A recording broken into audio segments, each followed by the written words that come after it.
All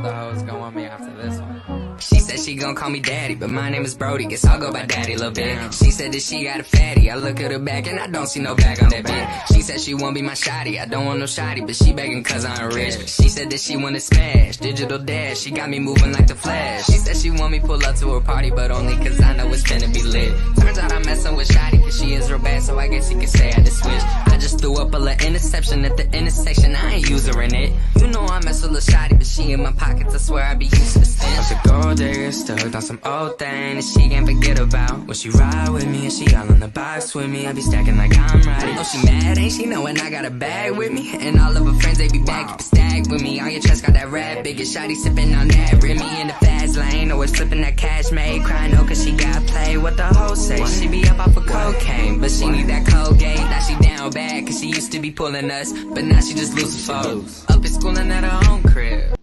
Oh, we here. Hey, I had to do that. Y'all. Shout out to my artist. Just signed him last Thursday. Y'all go follow my boy Brody. That's your artist? Yeah, come on, man. Of course it is. I've been doing this stuff for a while. For real, I know, right? I know. So y'all go. I'm gonna put his video because we just got done with that video. I'm gonna put his video up in the comments, and I'm gonna make sure it's at the top. I need all y'all to go like and subscribe. All of that, because you see what I'm trying to do. I'm trying to do like everybody else on the track and win.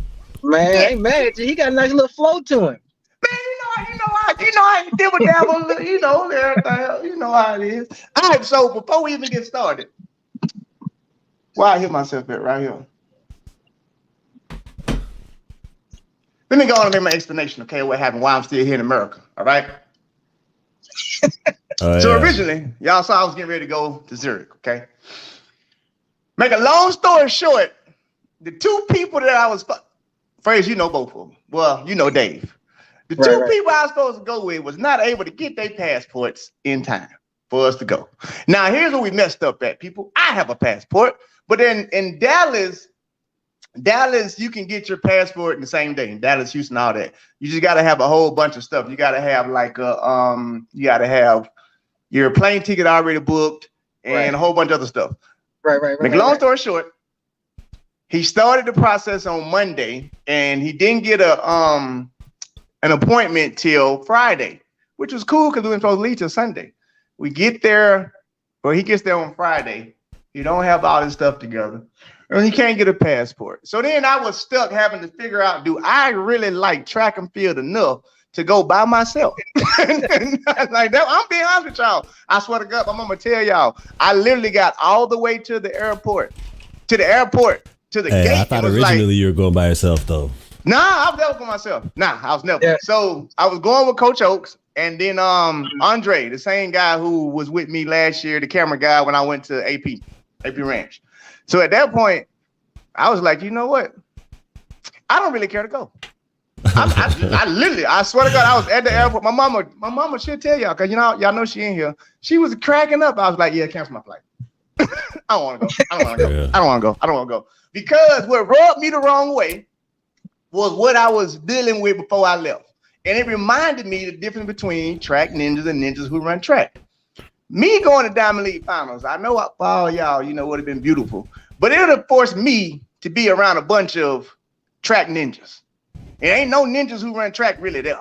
So I had to say to myself, Ray, do you want to go all the way to Switzerland for an entire week in the rain, with nothing but track ninjas? Nah, I can't go back. I gotta stay here. I'm sorry, y'all. There it is. That's honest to God true. I just pulled out. I pulled out like, yeah, nah, I don't want to go no more. I don't want to go. I ain't gonna have no fun. Right. Ain't gonna have no fun. I think it's because you seen you putting Abby Kuhn on the 100-meter start list. Oh, what now? You seen you putting Abby Kuhn on the Diamond League final starting list. It was like, well, what am I going to watch this for? If I could put something in there, we're gonna get into that. Big up the one name you're putting, by the way. But I'm just saying, they got to do something about who gets into this final. I know I'm already getting into stuff, but I'm just saying, if the 100 was hot, say the races were hot, I would have went. You would have gone. Exactly. When you look at everything in the pot, and I'm looking at who running, who in the 100, who in the 2, what am I going to go look at? Man, I ain't got time to go all the way over there for that. We're going to get into what Anson said about that selection process, but that too has something to do with it. I'm like, and you got my boy Marv on the waiting list? Man, I ain't even trying to go over there no more. Damn, that's I don't even want crazy. I don't even want to go over there. So that's what happened, y'all. So I'm here. We're going to be watching the Diamond League Finals in the Trap House. Okay, so first of all, Anson, we know you ain't American, so this might not affect you. Happy Labor Day to everybody that is American. And that's here. So Fraser, happy Labor Day to you. Glad you could join. Oh, we got something in Canada similar to that though. I think it's Labor Day. No, we got Labor Day. Y'all got Labor Day too? No, or it's Victoria Day. We got something today. We got a holiday today. That's all I know. Day. Well, that's what the other two are at. Colin, he's spending time with his family for Labor Day, and Coach is actually spending time with his family for Labor Day. So they both have what I guess you would call a day off or whatever. So I appreciate y'all brothers for being able to be here. Now, no problem. Let me give a couple of these shout outs to these crazy people, and then we're gonna get this show going on. Dice, what's going on?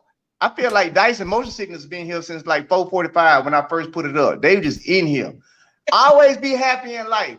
I love that title. I really do. I really do. People should do that. That's why I didn't go to Zurich, because I want to be happy in life and not be miserable. Yannick, what's going on, brother? TPHD. I had got you confused with somebody else the other day, and they had to correct me. She's B. Wayne, what's going on, sis? Mike Smith, what it do, man? Sean Terrence. Boy, Sean, I don't think he ever turned his RaesTake ticker off at all. Melanie, what's going on, sis? Who else in this thing? Right? Oh shit, let's go. Rodney here. That's all we be waiting on is Rodney. Soon Rodney say I'm here, Ray. We can go and get started. Okay, so check this out. I kind of want to jump right into it. Actually, I don't want to jump right into it. I don't want to jump right into my I told you so because the other two ain't on here. So let me ask y'all something. I gotta start with that upset. Shelly-Ann, Sharika. Let's start that 100-meter race. This is my question to y'all too before I start running my mouth. Was that a good win for Sharika, or was that a bad loss for Shelly-Ann? Let's start there. Hey, Fraser, you wanna go first? Sure. I don't think it was either. And interesting. The reason I don't think it was either, because we all know Sharika and Shelly-Ann's been one of the top 2 100-meter runners all year. And you have to look at Shelly-Ann didn't run a bad race. She ran an okay, I'm 35 race. Because she's been dropping 10.6s like crazy. She's been running at a high level. But you don't think that had anything to do with her cramp or her hamstring not feeling too good? It did look like something was going on with her mid-race, because her whole stride pattern changed, and she went from almost front side mechanics to back side mechanics with about 40 left. But again, that goes back to you know that body can only drop when you get up there in age. It's gonna show eventually. You can only push Father Time back so long, and then he gonna jump up and say, "Gotcha!" And I mean, she's been dropping 10.6s like she's been eating them like Skittles. So at some point, the body's gonna say, "Okay, it's time for you to relax," you know. And I don't think I don't think Shelly ran a bad race, and Sharika didn't run an exceptional race. It was just, I think it was just Shelly-Ann's body telling her, okay, it's time to kind of really back off. It's September.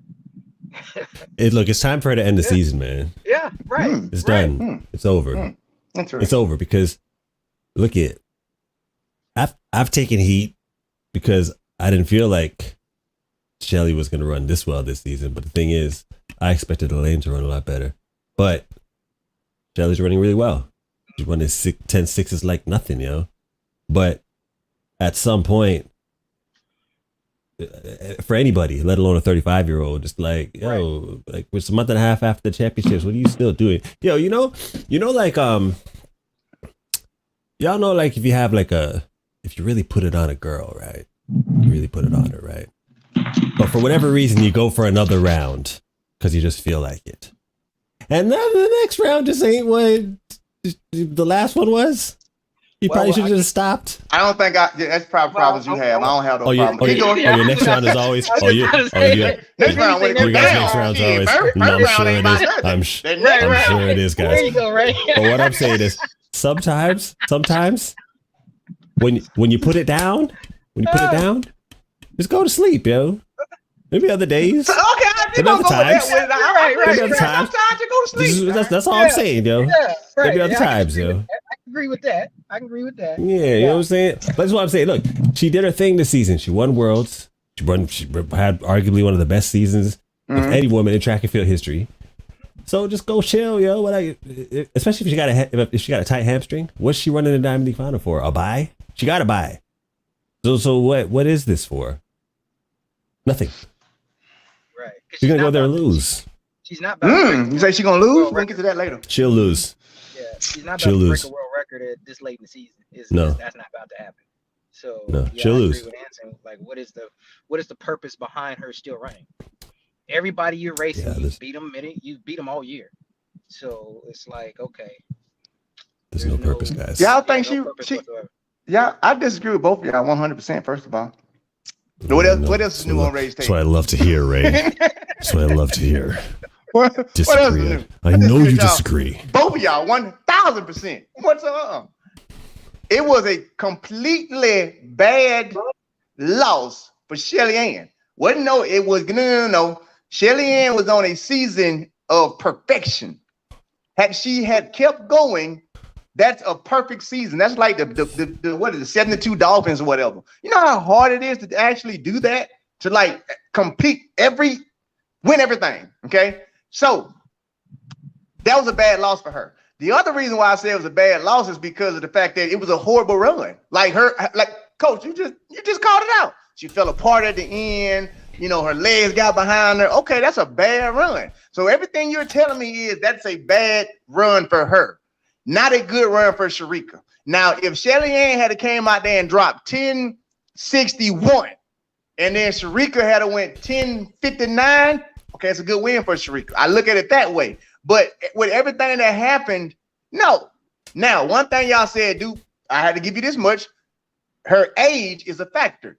What I saw was because of my age, I can't recover as fast from all I had was like a little cramp. I didn't pull nothing. I didn't tear nothing. It just felt uncomfortable. So when it used to be uncomfortable, give me a day or two, I can come back. No. At that age, uncomfortable is not a day or two. So when she ran, it looked like her body was still feeling the effects of that cramp, which is why I say if she did not pull out of Diamond League Finals, which she did not, that means she's seeing something that we don't see, which is I'm not done. You got to give her the benefit of the doubt, who she is, to where she should be able to control and know what the hell's going on with her body. If something was majorly wrong to where she felt like she shouldn't run, she wouldn't go to Diamond League Finals. Now, on the flip side, if she feels like I can go to Diamond League Finals and still win, that's very disrespectful, as Anson say, that she's still going, knowing I'm a little banged up, but it don't matter, I'll still win. But as far as that 100 there, I don't think that was a good win for Sharika. I think that was one of those things to where you in the right spot at the right time.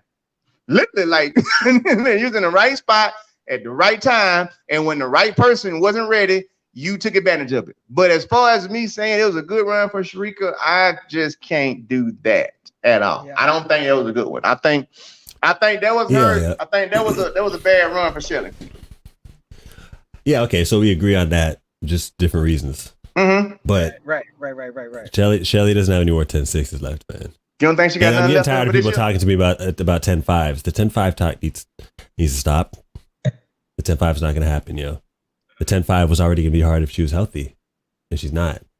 I just don't see the purpose right now. I want to see her. I want to see her in Paris. That's 2 seasons from now. That's a 37-year-old. You messed yourself up at 35. Shoot, you can do rehab at 36 and then try to put something together at 37. It has to be sailing if she's going to do something. It has to be. She can't afford to have any big mishaps now. So just might as well just chill, man. Yeah, I agree with Anson. She's trying to be Paris this year. Ray, you're going to get her hurt. It's people like you that are going to get her hurt. It's people like you that are going to get her hurt. Not at all. Because you feel like she has a 10-6 left in her, and she ain't no absolutely feel. doesn't. I know she got a 10-6 left in her. She has at least one more 10-6 left in her. Here's the question. She got one more. Here's the question. Even if she does, what's the purpose? What are you gaining from running it? I don't know, another $30,000-$40,000, another, $60,000 appearance fee. I don't know, maybe $100,000. So you gonna risk $100,000 for the rest of your career? But think about it though. Now y'all using the word risk as if she was actually like injured. We can't sit here and take the respect away from her and her coach. They know the difference between hurting, injured. If they're allowing her to run, that means we're not gonna risk this. I'm smart, like Shelly, I'm smart enough to not risk it. The camp, we all smart enough to not risk it. Like y'all saying, they saying the same thing. What would be the point? I don't think she's gonna run. And if they say she's not gonna run, that's because she really can't run. But I can assure you, I don't think they're gonna. Nobody in that camp is gonna let her go out there off of a think, a might, or possibly. No, that's what happened at the race before Brussels. What she do? Pull it out right before I pull it out. Why? I felt something. I'm going with they smart enough to where if she says something, we're done. So if they're saying we're running, then she ain't done. Shit, they saying something we ain't seeing. Nah, she ain't done. She got one more left in her den. That's what they saying. The Diamond League is flirting with us right now, knowing that they're not going to give us nothing. They're making us think that Shelly is going to come and run the Diamond League finals and be healthy, and she's on the starting list. And it's going to be an amazing race, and she might run another 10-6. They gotta sell those tickets. I feel like they already know she ain't going to run, dog. Yeah. So y'all don't think she gonna run the show? This is dirty flirting, man. I don't think she will either. Just for the reason. I don't think she is. Right? I don't think she should, anyways. But hey, man, prove me wrong again, Shelly. You've been doing it all goddamn year. I'm trying to find the amount. This is why we need Colin. I'm trying to find the amount of races she's ran this year because I don't think that she's ran enough to not have a 10-6 left in her. She's got. Ray, would you run? What do you mean would I run? Between 10 and 15. Sorry, what did you say, Frazier? I was just saying she's got to be about between 10 and 15. 10 and 15 races? Oh, okay. Somewhere. Yeah, Ray, would you? I don't think would so. You run? I think we probably can count. I'll tell you. Hold on, we'll look it up right now. Look it up. Look it up. Because just think about it. She had 4 before the Worlds. Did she not have 4 before the Worlds? And then the Worlds was 3. That's 7. We're looking it up right now. Hold up. I don't count Worlds as 3. I count Worlds as 1. Well, Same here. It's a race. Nah, them first 2 rounds blow out for her. Okay.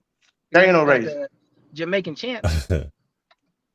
So somebody said 10. So Randy said she's ran 10 races. 10, huh?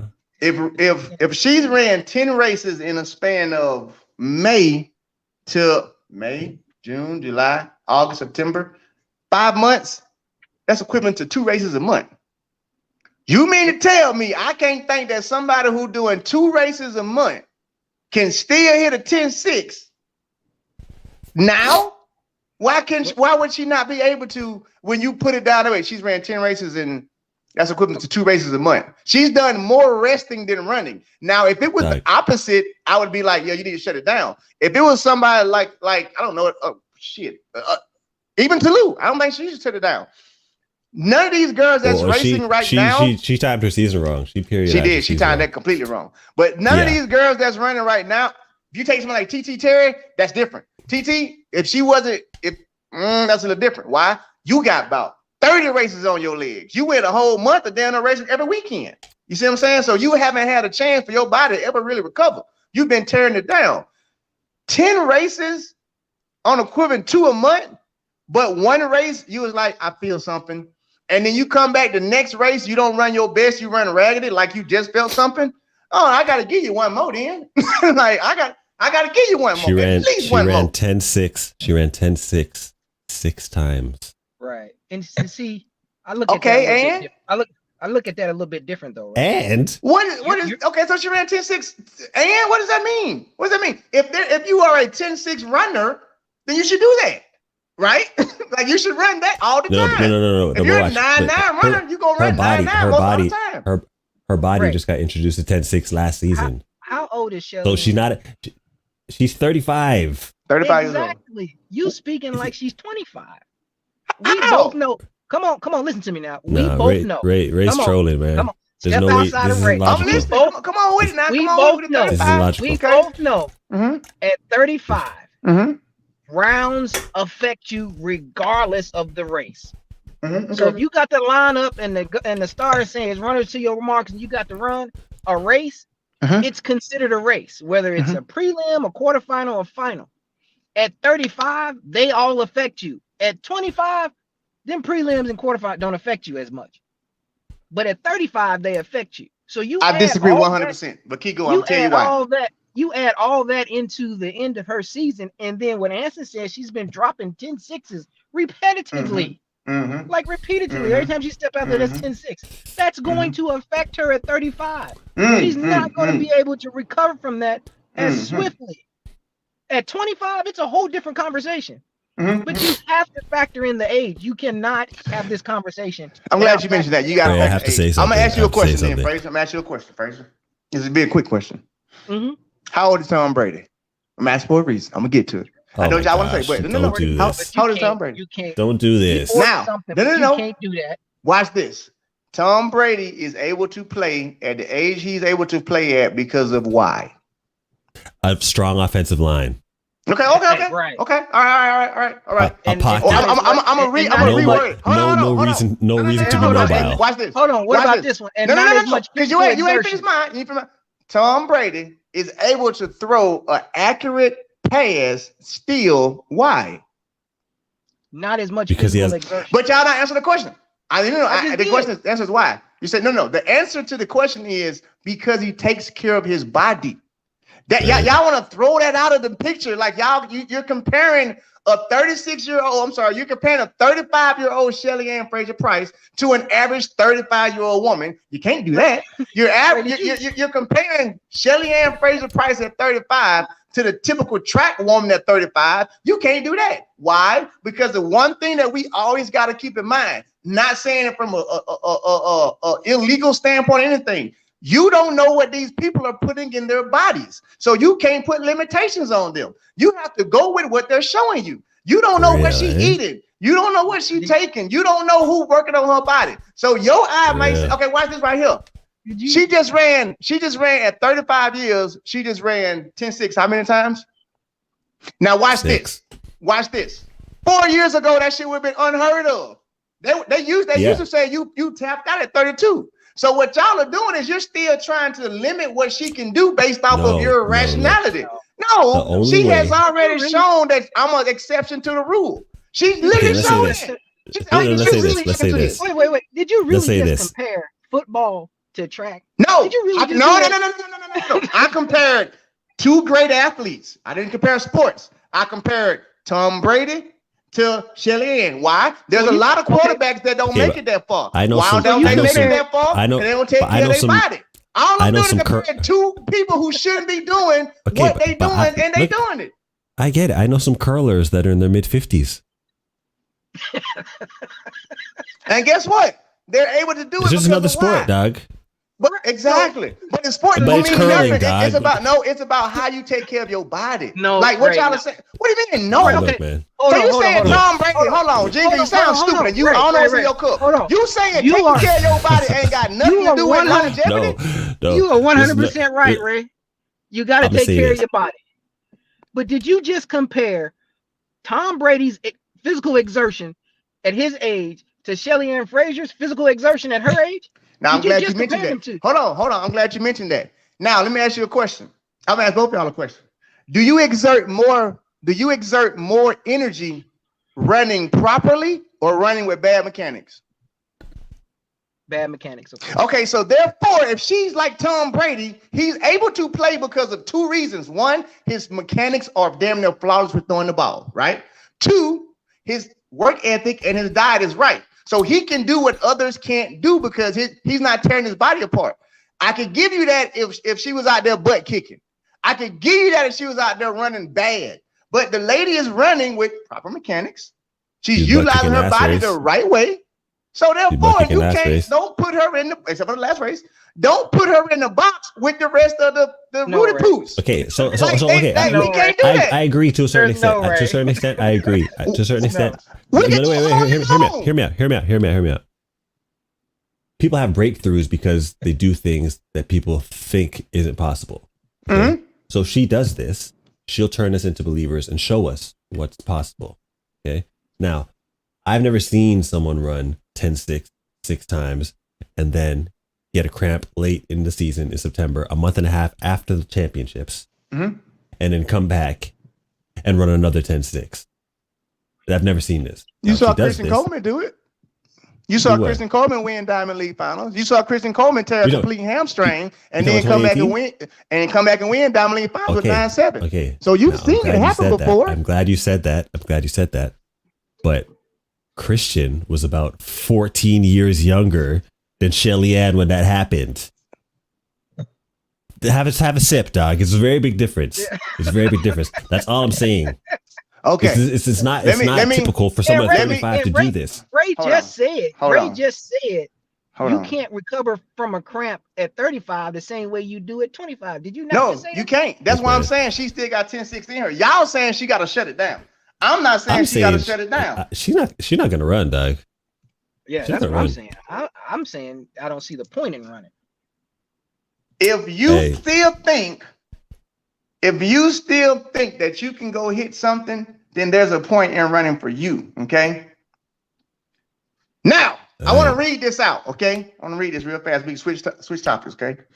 Cellular aging. Y'all know I love this type of stuff. Cellular aging is generally defined as the progressive decline in the resistance to stress and other cellular damages, causing a gradual loss of cellular functions and resulting eventually in cellular death unless taken care of. I'm gonna paraphrase that. What that means? I'm a fucking 41. Gene, you pretty up there. Anson, you up there. Okay. But guess what? People probably tell you don't look your age. You probably can still get out there and run, Frazier. Run, Anson. But guess what? The average man. No. Well, let me finish. Guess what? The average Walmart worker your age can't do. Okay. Nothing you can. Now, I'm thinking through three topics. Therefore, what y'all don't understand is y'all are using man age versus science and cellular age. Her man age or woman may be 35, but that don't mean when she had her cells checked that her body said it was 35. Her body may think it's 27, which means at 36, you can still do the same thing. It's called cellular age. People don't understand where we're at in science now. That shit don't mean nothing no more with your age, which is why Tom Brady can do what he's doing, which is why LeBron James can keep doing what he's doing, which is why Shelly can do what they're doing. You have shit like cryotherapy, what we didn't have 20 years ago. You have shit like stem cell therapy, which we didn't have 20 years ago. So we have all this shit, all this nutrition that can de-age you, but y'all are still trying to put it on a clock as if they people don't have this. You can't do that. That's why I'm saying I feel comfortably she can do it again. I'm gonna have to be shown. All I'm saying it's just what it is. All I'm saying to that is you may be true, right? That may be 100% correct. We're gonna find out. You go out, let me tell you this, you go out and do the things at 35 that you did at 27 because they tell you your body's at 27 that's where your cellular age is. I guarantee your body tell you differently. Ah, shit. They're gonna tell you differently. It's gonna tell you differently. It's gonna tell you differently. You go out and do, but you gotta put, but Fraser, you gotta put the mechanics in it though. You gotta put the mechanics in it. Mechanics are not. Physical exertion is physical exertion. Physical exertion is physical exertion for sure. I don't care. At 27, I may be able to do 10 200s and not break down to maybe 7, 8, or 9. At 35. I'm not going to be able to do them same 10 200s. But I mean, I'm going to be able to do them. I want to get off topic, but stay on topic because I don't want this tag to her. But I want to ask you a question. I don't want this tag to her. Down a little bit early. If your athlete that you're talking about was taking HGH, would there be the same rules? What you're about to tell me? Yes. Yes, it would be. You know why? It would be. You know why? Even with the HGH, you know why? Yo, Ray, you're hilarious, because at 27. At 27, you're going to be able, with the HGH, you're going to be able to do it at a higher level. No, that's incorrect. That's at incorrect. 35, you're going to be able to do it at a higher level than 35, but it's That's not going to be at the same high level as 27. That's incorrect. Okay. Man, Because we can have a quick, let me ask y'all this right here. What does, I like how you get on these topics. What does, and again, this has nothing, we off topic, but nothing to do with her. What does HGH do for the body? Something like HGH. What does it do for the body? To sum it all up, it enhances everything. Okay, so let me ask you a question. It makes you young. If you have a Bugatti, right? Bugatti already going fast, right? It's fresh. It ain't got no miles on it. And you put an NOS system in it. What are the chances of it blowing its engine now? It increases, right? It has to, because there's nothing wrong with it. It's already going fast. This is backed up by science, literally by science. When you're taking HGH at early ages, it speeds it up. It don't slow nothing down. When you take it at later on in life, again, we're not tagging this on her. I'm just saying, prove a point. Right. When just if you take it at 35. When you take it at 35, you get way more of a benefit at 35 than you ever could at 27 because your body wasn't depleted. It never needed it. It never needed it. So what I'm saying is, I'm not going back to Shelly. I'm not saying she's doing any of that. All I'm saying is, you can take care of your body in certain ways to where it don't feel like it's 36 or 35. That's all I'm saying. Whatever way y'all take it. Good fruits and vegetables, good whatever. Yeah, she probably got, you know what? In Jamaica, they take the fruit usually right off the tree. So maybe there's a lot more recovery because it doesn't have to go in a truck to get all the way. That's actually true. Person. Like, I don't know if you're trying to be funny. Yeah, but that's actually true. No, it is. It is true. Mm-hmm. 100%. So, you know, I don't know if that's going to have the same effect as HGH, but it's definitely a good thing. For the sake of my argument, I didn't know where else to reach to. Okay. Yeah. I had to go in something everybody knew. I didn't know where else to reach. I was reaching. Yeah. I was like, I gotta go somewhere. You teeter-tottered on a very thin line there. Yeah. Very, very, very. I don't even know if it was thin, dog. I think you crossed it still. Go gadget arms out on that. Can't even lie. You better cross it still, dog. That's the only one I could compare to. You know, we just had rest in peace blessing, so it wasn't nothing I ain't had nothing else to reach for. Damn. I ain't talking about track and field though. It's something I did want to talk about though, because it's definitely an answering person. What y'all think about Sha'Carri in that race? I'm gonna ask that question first because I got some tidbits I'm curious about. Brussels. We're not talking about Padua, Brussels. When she got filth. Okay. Let me see. Why you say fifth like that, dog? She got filth. That's why, man. Okay. I didn't know how you be thinking. So this is. Let me ask you a question. Okay. Okay. Now, say you weren't really running all season, right? But you feel like you're in decent shape. I hear some. You have no base. Coming. You have no base. You have no base, right? You have no base. But you put one out there. It felt pretty good, right? But you got 3 more races left. Okay.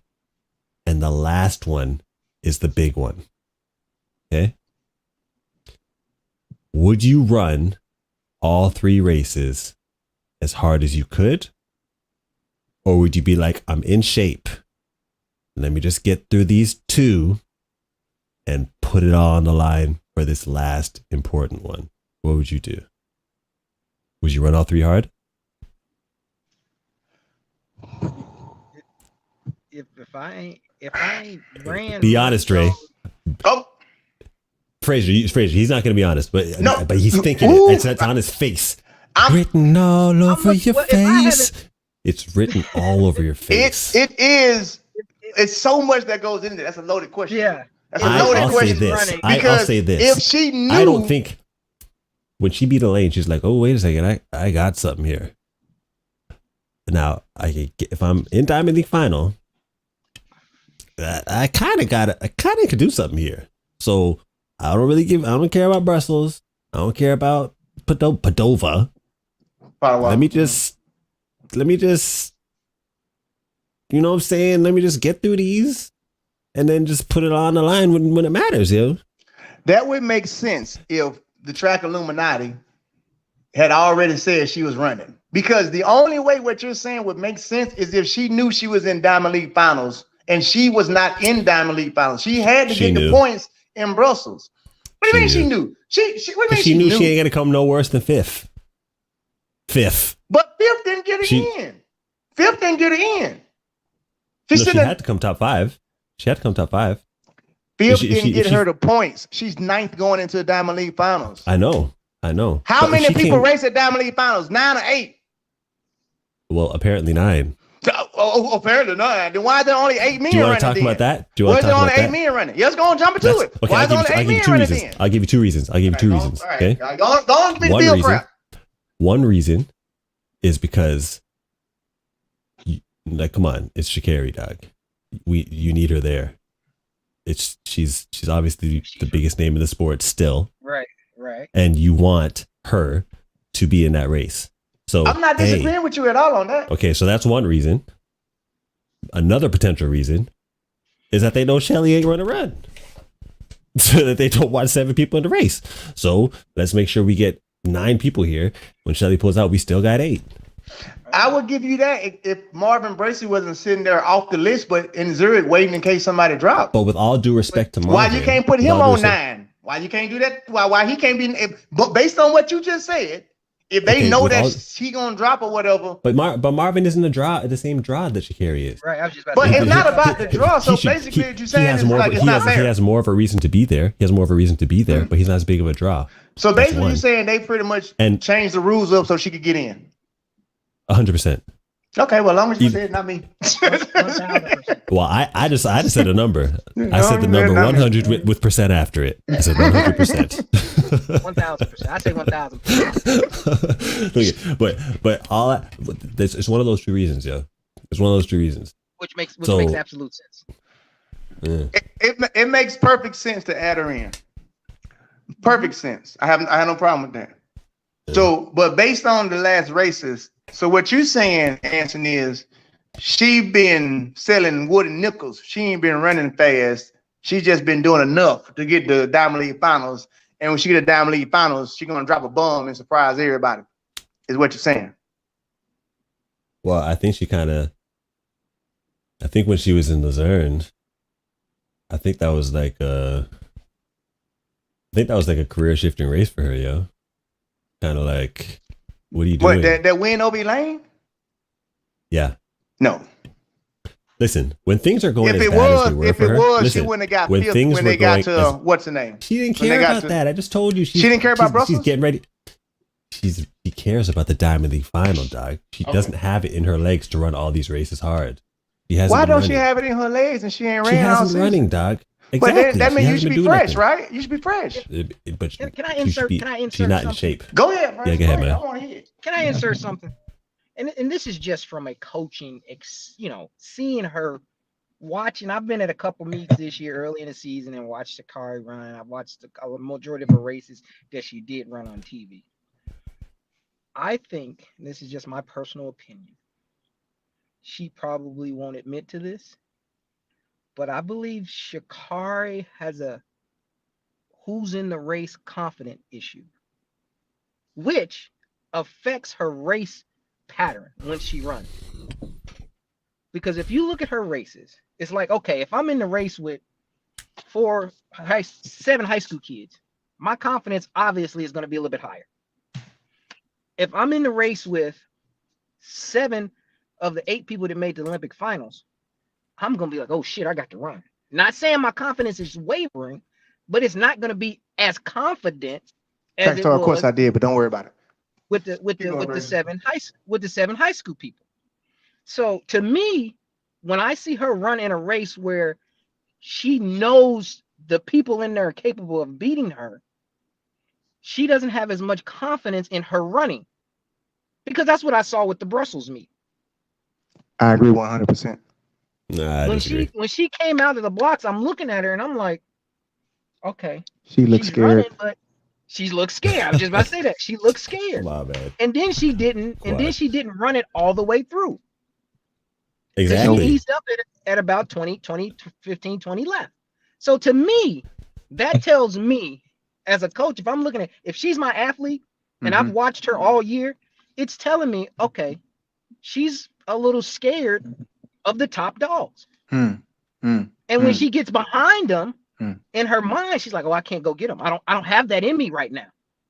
So it shows. So she tries, but then she gets to forcing it, or to me, it just, she kind of runs it through. And at the same time, I'm sorry, her first 30 meters is killing her. Her first 30 meters is killing her. It's killing her, which makes the way she runs, her first 30 meters is so important as far as her transitioning from 30 to 50, that if she doesn't do it right, she's not going to utilize her talents. So with that combined with, damn, I got to run against Shelly, and I don't think I'm not quite ready to do that. Then she just kind of goes through the motion, and her confidence wavers a little bit. Because I've seen her in some races where she's with her teammates, and it's like she got a little swag to her. Like it's a different person. And that's just my coaching observation of watching her this whole year. Okay. I said my piece. I'm gonna say it like this here. Nothing you said was incorrect, okay? I disagree with that. Because we're on the topic. I think a lot of it was incorrect. Because we're on the topic. Here's one thing I've always said about Sha'Carri. Sha'Carri is an exceptional talent. But I see the same thing you see. That's why I can pick her every time. That's why I said when she had a racy lane, I said she's either going to win or she's going to get a close second. Why? Look at the field. She's not afraid of anybody in the field. Now, if you look at her, if you look at all the times that she runs good, it's because she's the bully. Now, let me explain that to y'all. When she races up against the girls in America, she knows I just raced out in college. Y'all can't beat me. I'm on my high horse. I'm the bully. When she shows up in races in down there in they home track, I'm the bully. Okay. When I line up though next to somebody who can actually whoop I'm no longer the bully now. So now what happens is my true colors start to shine. I'm not really that good of a track athlete. Now, I know what people going to say. They've been to shoot me for that, but let me explain to y'all. What I mean by I'm not that good of a track athlete is my consistency of my numbers are closer to 11 than low 10-6s. My consistency in races, when it's a race that has people in it that matter, I'm 11. I might can even go 10-9. If it's me and maybe one other American, like a Leah Hobbs, I'm here. I can go 10-8. Right. The athlete in her, she has not become an athlete yet. She has not become an athlete to where, that's why I told y'all in this race, I was like, she either gonna get 4th or 5th with Hobbs. Now, why, if Sha'Carri, why in the hell am I even debating like, well, Leah Hobbs might beat you? And she did. Why is that even a thing? Why? Because of the field. I know Leah Hobbs ain't as talented as Sha'Carri, but Leah Hobbs gonna fight. She ain't got the talent, but she got to fight. I know Tulu. Tulu is right here next to you. She ain't got your talent, but she got a start. Guess what? You also know that same shit. So guess what's going to happen because you're going to be in your head. You finna get 4th or 5th because you're not here to fight. You not here. You know Tulu got a great start, but you're not even trying to race her out the hole. You know where you at in lane 7. You can't even see Shelly-Ann, but you're going to come out with that same little, no, you scared. I don't want to hear none of that answer. She's saving. She's scared. she's scared. You think she's scared? Yeah. Yes, 100%. I agree. I think she's scared. I think she's scared. I think she's scared. Now let me say it. Not scary. Not like she's scared to race, but it's more like it's kind of like what Fraser's saying. Like as an athlete, I'm only talking to the athlete. As an athlete, she don't show her confidence. She don't show no confidence when it's time to line up against big names. She just has not done that yet. And you might can talk about, well, USA, she won USA last year. What races are you basing that off of? What races are you basing that off of? I'm basing it off of the races that gonna have somebody in it who actually got a medal. Right. I'm basing it off the races that gonna have somebody in it that actually made a team. You're basing it off of a lot of the races from last season, correct? This season too. You can go back and look at every race. Really, every race she's ran. Every race she's ever ran since college. Dog, Think about the first year USA. Same thing happened. First year USA. What races this season? Think about her first year out at pro after she come off in season. She ran at Prefontaine. Every single race. That's after college season, man. Look, as a pro, we haven't seen her put in the type of situation that you guys are talking about, where she's lined what do you mean? Except. Let me finish. Except for after the weed ban. Are you really gonna judge her on what she can do based off of what she was like after the weed ban? She's not even the same person no more. What do you mean? Okay. But why you not the same person? It's weed. It's weed. It ain't no extra drug. It's weed. Are you saying that was the same Sha'Carri that was leading into the Olympics? Yes, it's the same one. Why? Because again, when we were going into the Olympics, the people she had to race at the USA National Championships was everybody she could beat. She had not one single person there that could even come close to her. You're saying 11-3 pre Sha'Carri is the same as the Sha'Carri we saw at USA's. Yes, that's the same person. No, that's not what I'm saying. I'm talking about the shape. The shape. Yes.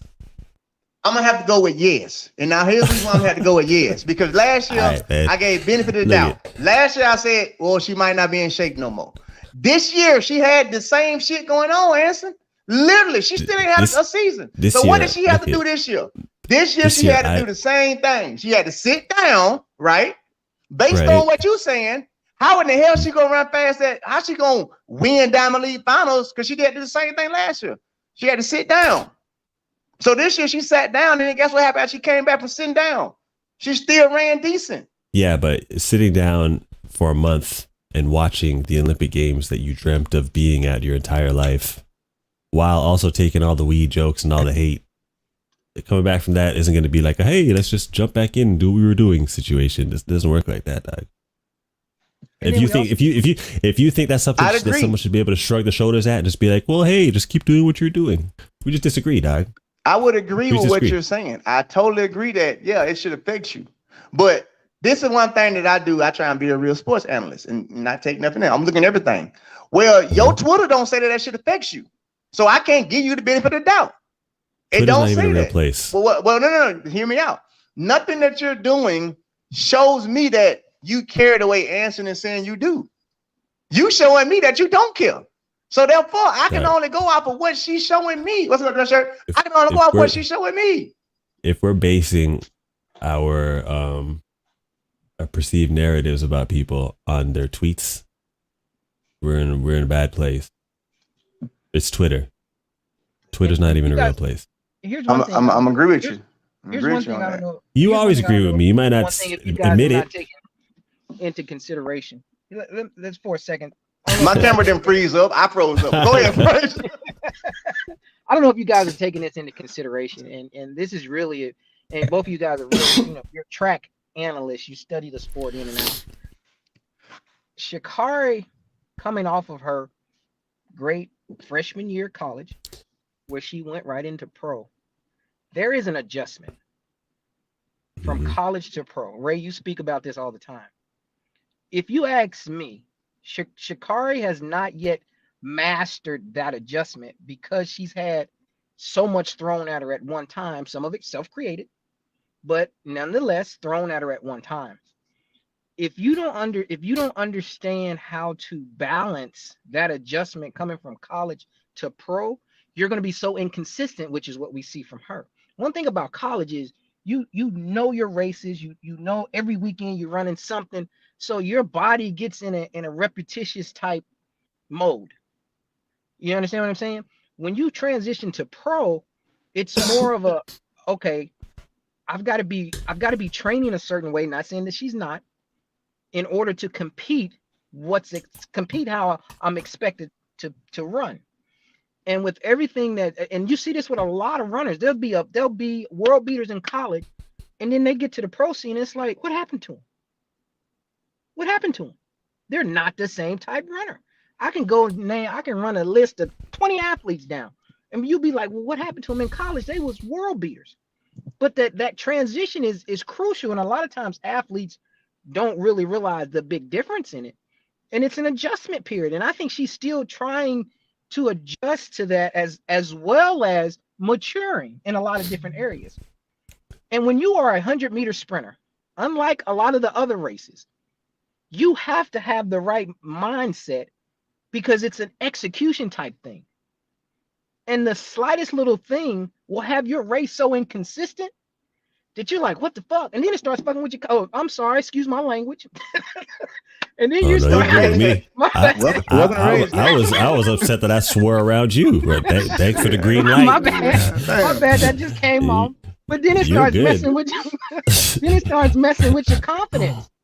And as an athlete, 100-meter runner, Ray, you probably can speak to this.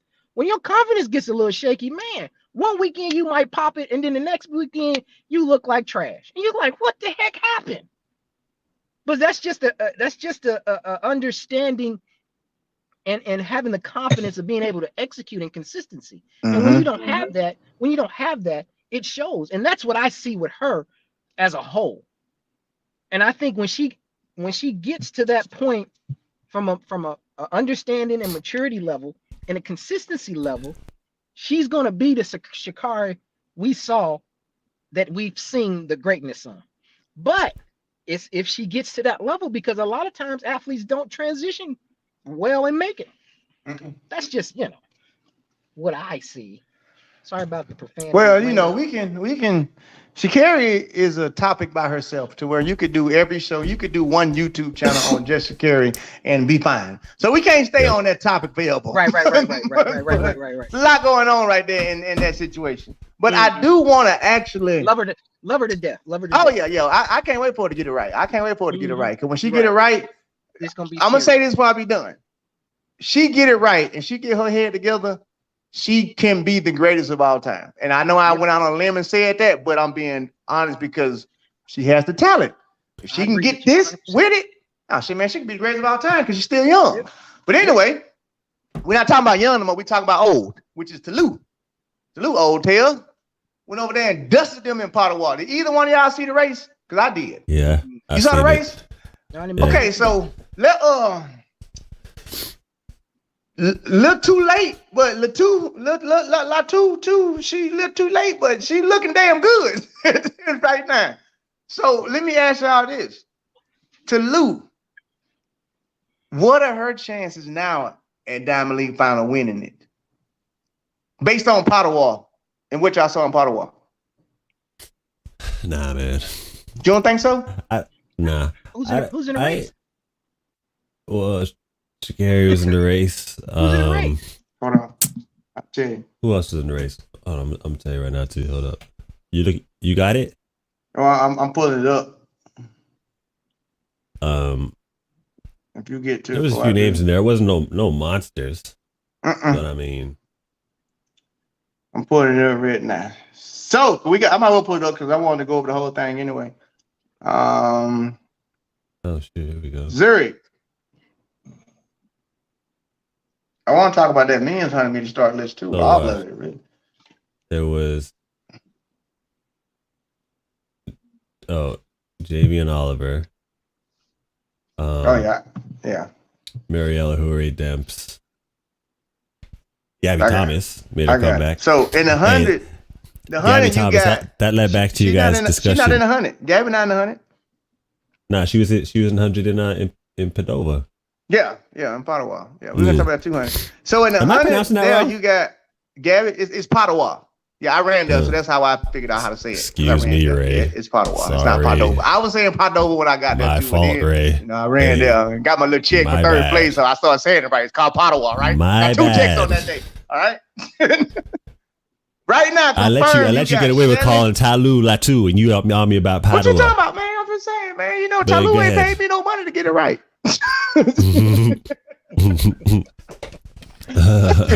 You got Shelly, you got Hobbs, you got Sharika, you got Kambuji, you got Natasha Morrison, you got Nieta, you got Sha'Carri, you got Tulu, and you got TT Terry.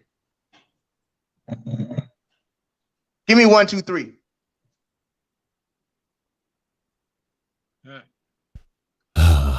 You want to hear my top 3 first? Yeah, go ahead. Go ahead. Okay.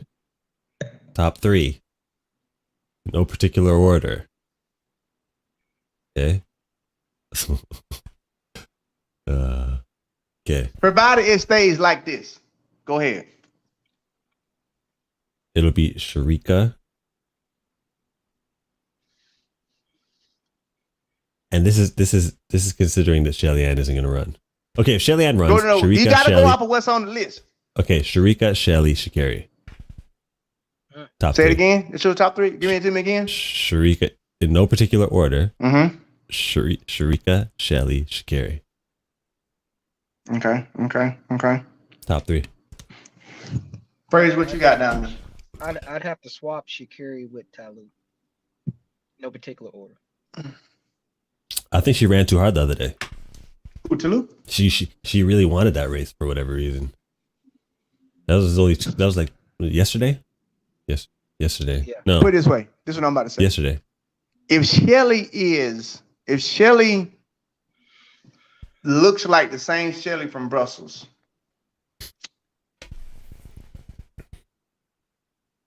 y'all know I stay going on the limb, but I'm usually right.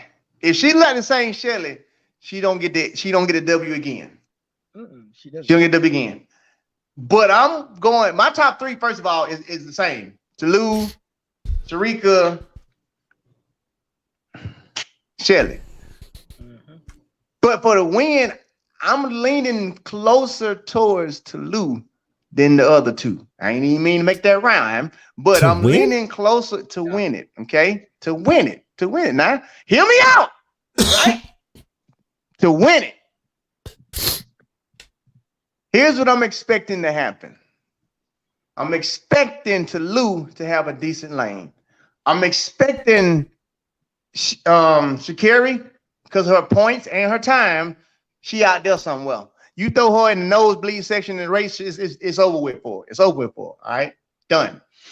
Take some out like Hobbs. Hobbs is looking good, but she's had a long season.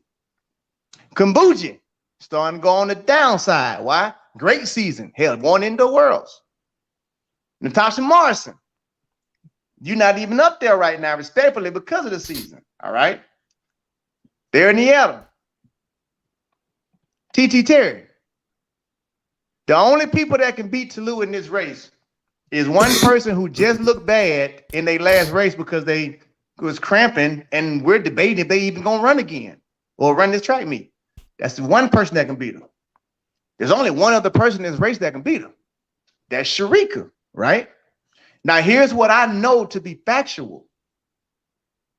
Tulu got a much better start than Sharika do. Tulu is starting to look good right now. I'm not betting on Tulu. It's the same thing I tell y'all a lot of times. I'm betting on John Smith. I'm not betting on Tulu right now. I'm betting on the fact that John Smith is John Smith. I'm betting on the fact that everything Anson just tried to say about Sha'Carri is what John Smith knows. I'm betting on the fact that he also knows if Tulu can pull this off against this field, she gets an automatic what now? She's automatically in. So now Tulu, all Tulu got to do is finish. Anson, you said it earlier when the show started coming on. You was like, yeah, she looking, but a little too late. Or is it too late? Because how do we not know that the whole time when she got John Smith, he's smart enough to like, look here, we're not gonna get it that soon because we gotta change the shit up. But now she's starting to look good. So you gonna give me a healthy Tulu, looking like she really at the prime of her season now, versus a banged up Shelly-Ann and a Sharika who's had a long season too. I'm gonna take my chances with the Tulu, not because she's better, but because I'm looking at it like, well, Tulu might be the freshest and her season might be where it's peaking. Her coach is John Smith. The other ones don't look good. So this is what I always do. You just level the playing field now. It's level now. Guess what? Shelly with a cramp. Oh, you 10-7 range now. You beatable. Sharika, your start still ain't perfect. You got to run me down. If I hold together, you beatable right now. I mean, you do got 21s and shit on your legs too now. Let's not pretend like you don't. Can I address that first answer? Look, well, go ahead now. Now, if we was in July, June, maybe the beginning of August, I would give your coach theory. I give you credit for your coach. So you gonna go against JS? Hold on. Let me finish. I would give you credit for. I ain't judging the picking the person. I'm picking the coach. This is darn it September. In September, the coach is almost irrelevant, and here's the reason why. Because you've been working. You've been working all year. Nobody's working the peak in September. You're not peaking. You're not working to peak in September. You're fixing things and trying to be. Well, hold on though, Fraser. Let me finish. I want to give you a fact though. I don't want you to forget this fact. You need to go and look at when Carmelita hit her fastest. But that has nothing to do with if she was working, if she was being trained to peak. Then nobody's training to peak. And Chad, you're hilarious. From a coaching perspective, I'm not training an athlete to peak in September. I'm training them to peak at the major championships. I'm maintaining them through the rest of the season, and we're fixing what our weaknesses is now. But what if you're the coach and you're looking for the future? You're not looking for the now. Keep in mind, you just got this athlete. No. Fraser, let me ask you a question. You're a coach. Wait. How long? Go ahead. She just got to John Smith like back in November. Like literally this year. Well, this track season. Okay. Right. This track season. You yourself know the same thing Coach Hop used to tell me, same thing you know and you understand. You gonna go slower with me before you go faster. Right. Because I gotta change some stuff up. Right. Well, that's what I'm saying. I'm saying he's not coaching her to peak. He's just fixing. They're perfecting things. Mm-hmm. So she may be just now starting to put her race together, but he's not. It's not like he's doing some magical coaching stuff at this point that he hasn't been doing since July and June and August. The first part of August. It's just she's starting to get it now. Because the longer she's I'm having trouble agreeing with the whole. Listen. Okay, it's September, guys. Listen, you was the one that said it. Let's put it on them. You sat here and said that what Sha'Carri and them is doing is building up. That's different. How? She had no other option. She had no other option. Tulu has been running. Tulu went to Worlds. Tulu has been everywhere. She's not peaking for September. Okay, let me has no options. Let me make sure I say this again. I make sure I say it right. I am not saying that John Smith would have trained this girl to freaking peak at a damn in September. Y'all thinking too hard. But what I'm saying is this right here. What I'm saying is this right here. She just got there with John Smith. Based on what you both just said, it takes some time. She probably just not getting it. Okay, well, if she's just not getting it, she damn sure ain't gonna lose it. So it's still upward. Either way you look at it, whether they trained to be ready now or she's just not getting it, either way it goes, she's not on the downside of the season. No matter how you look at it. Based on what y'all just said. Okay, well, that's fair. All right, she just not got it. Well, guess what? She ran too hard if yesterday. She just not got it, she's still fresh. Okay, put it that way. I think she ran too hard yesterday, man. Either way it goes, she's another person she ran indoor. But did she really run indoor? What I mean by that's like, did you really train her for indoor, or did you want to work on her start doing indoor? Like anytime these people go to new coaches, it's like, no, you can't sit there and limit them to what they should be. You don't know what this coach had in plan. You don't know what John Smith said when she got there. You don't know if John Smith said this is gonna be a rebuild year, meaning I got to take away everything you done learned and rebuild you. So don't even look for this year. Don't look for this Worlds. Look for next year Worlds. So now if I've already accepted that understanding as a coach, like I got to strip you down to redo you. It's gonna take this whole season to strip you, or half of it. And then I got to teach you everything that I know. So guess what? It'll be probably next year before you get it. So therefore, if right now she looks good, so I got to go with the coach. I got to go with John Smith done had her long enough underneath his belt to now she's just now starting to look like a Carmelita. She's just now starting to look like a product of John Smith. I can't say she finna go down here now, because that would mean John Smith don't know what he's talking about, or he don't know what he's doing. I ain't gonna insult him like that. That's what I be saying. Coaches like, I'm not gonna do that. Now, if he had there's to loads lose of last coaches year, here insulted though. if he, I am, but anyway, if he had to lose last year, be a different story. But you just got this athlete this year, literally this year. Shit, when she started running fast, I'm gonna feel like y'all just not put it together. But based off of her season, it's hard to say she's gonna run faster just because it's at the end of the year. What you mean? It's hard to say based on her season. She may be more consistent. Because again, who's gonna break a world? How many people have broke a world record? Okay, well let's look at Tulu's season from this year. I'm curious. Let's see what she done ran this year. I'm just talking about based off of the fact that it's been a long season. Well, it's been a long season, but again, when we say stuff like that, we gotta say it outside the box. It may have been a long season, but we don't know. Praise you, Coach Anson. You do training. All of us on here do track and field. We all do coaching. We don't know when their actual calendar started, though. We're sitting here saying it's a long season, but we don't know if they didn't start to January or March. We can't say that based on what we're seeing because we don't know nothing. That's why I give people the benefit of the doubt. Like, you look good right now, you might be all right. I don't know what the hell you guys started. I don't know your program. I don't know nothing. All I know is now I got to go with the coach. Based on your coach don't really mess up that much this time of the year. So I can't see y'all program, but I can see who he's trained. I'm only going with Tulu for that reason only. She's with John Smith.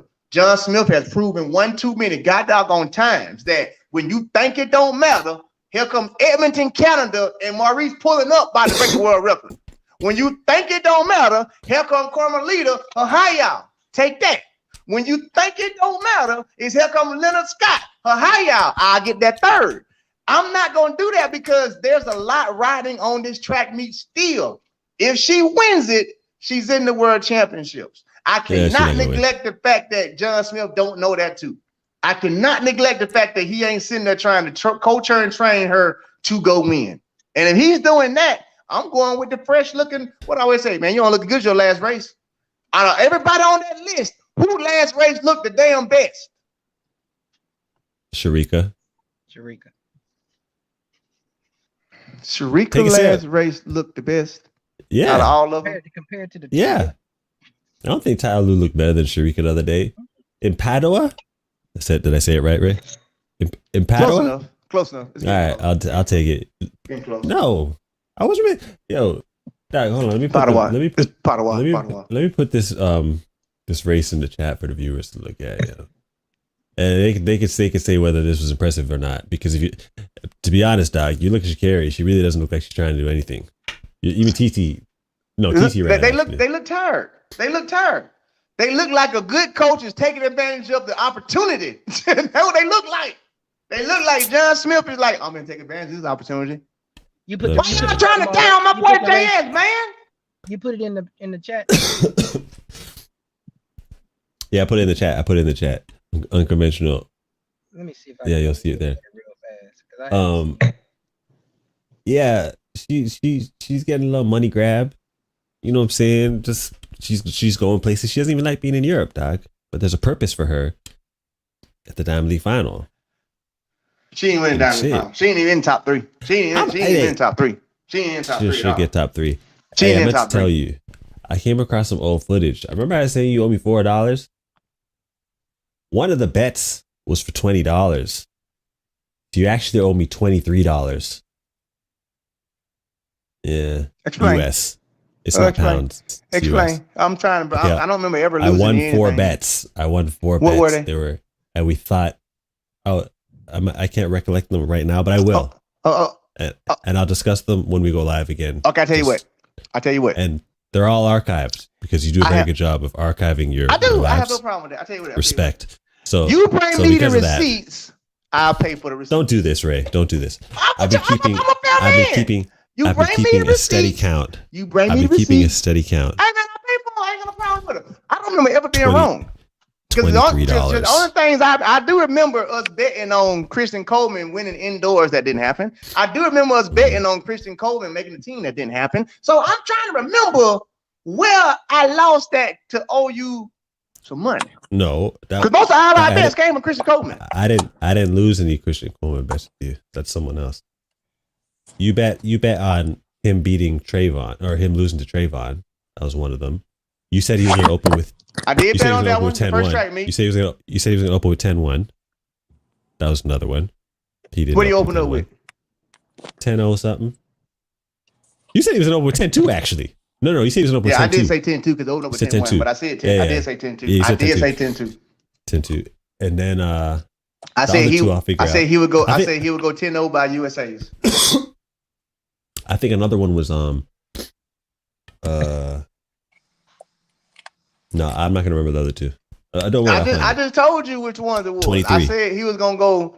I said he was gonna open up with 10-2, and I also said that he wouldn't run no faster than 10-0 at USA's. $23, and I'm only doing $1 bets from now on. You gotta show me the receipts though. I ain't got no problem paying.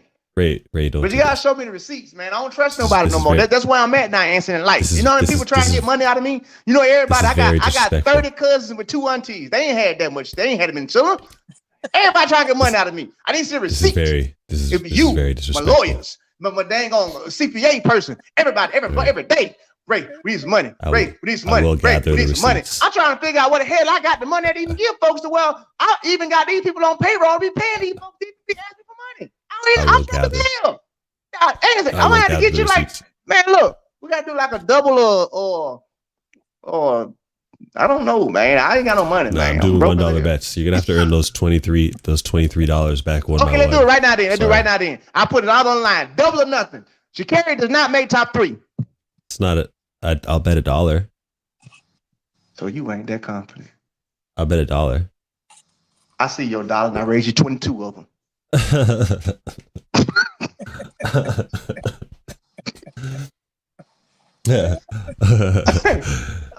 bet you $1.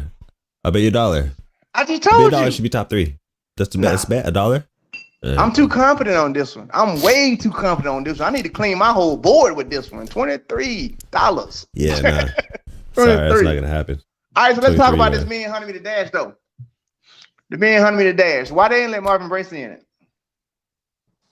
They got to do something about this selection for Diamond League Finals, y'all. I don't like this point stuff because, especially in the championship year, I think if you medal, you should get a bye into the Diamond League Final. I'd want to see all 3 medalists there. I'm gonna call out the starting list for the Me and Honey, and then we're gonna go with exactly what you're talking about. You got Yupon Abikun. What is that? Big up the one named Upud. But you got Johan. Respectfully, you got Johan. You got Trayvon. You got Aaron Brown. You got Andre DeGrassi. You got Kyrie King. You got Reese Prescott. You got a Connie Simbine. Before I let Anson have the flow, because I feel like we're going to agree on this. This is why I have a problem with this. This is like having a Super Bowl when the Dallas Cowboys is playing in it. This is like having an NBA Finals and the damn Raptors are in it when they suck. No disrespect to the athletes, but how we gonna have the most prestigious? I resent that last comment, by the way. The Raptors never sucked. The Raptors, they sucked, except when they had. We are world champions. Y'all are world champions, but that was very disrespectful. No, y'all became world champions when y'all was an American team because we gave y'all all the American athletes and we gave y'all the top American athletes. I don't want to hear any of that. When we took him back, it was no longer that way. The Toronto team won. But when we took him back and took him to LA, it didn't win anymore. We're world champions. The problem I have with that, the same thing Anson's about to get started ranting about. Very disrespectful. How do we have a finals, Diamond League Finals, what they're going to call it, to where the top athletes aren't the ones that are competing? And it's because of points. Okay, I get the system and the reasoning. So guess what that means? Track and field, Diamond League. Get rid of that damn rule. It ain't about making the athletes who are the top athletes run more to get more points. No, get rid of that damn rule altogether. Here's how I look at it. It should be very simple for the Diamond League Final. The top 8 fastest times are in. I'm riding with that. I'm riding with that. I'm riding with that. Nah. I'm riding with that. Top 10 fast times in. But I don't agree with that. I don't agree with that. You gotta ask. Nah. Okay, well, by your standard, you're saying you gotta be It's a better medalist. than this. It's better than this. It's definitely better than this. that. Okay. Like at least you're gonna see some fast people.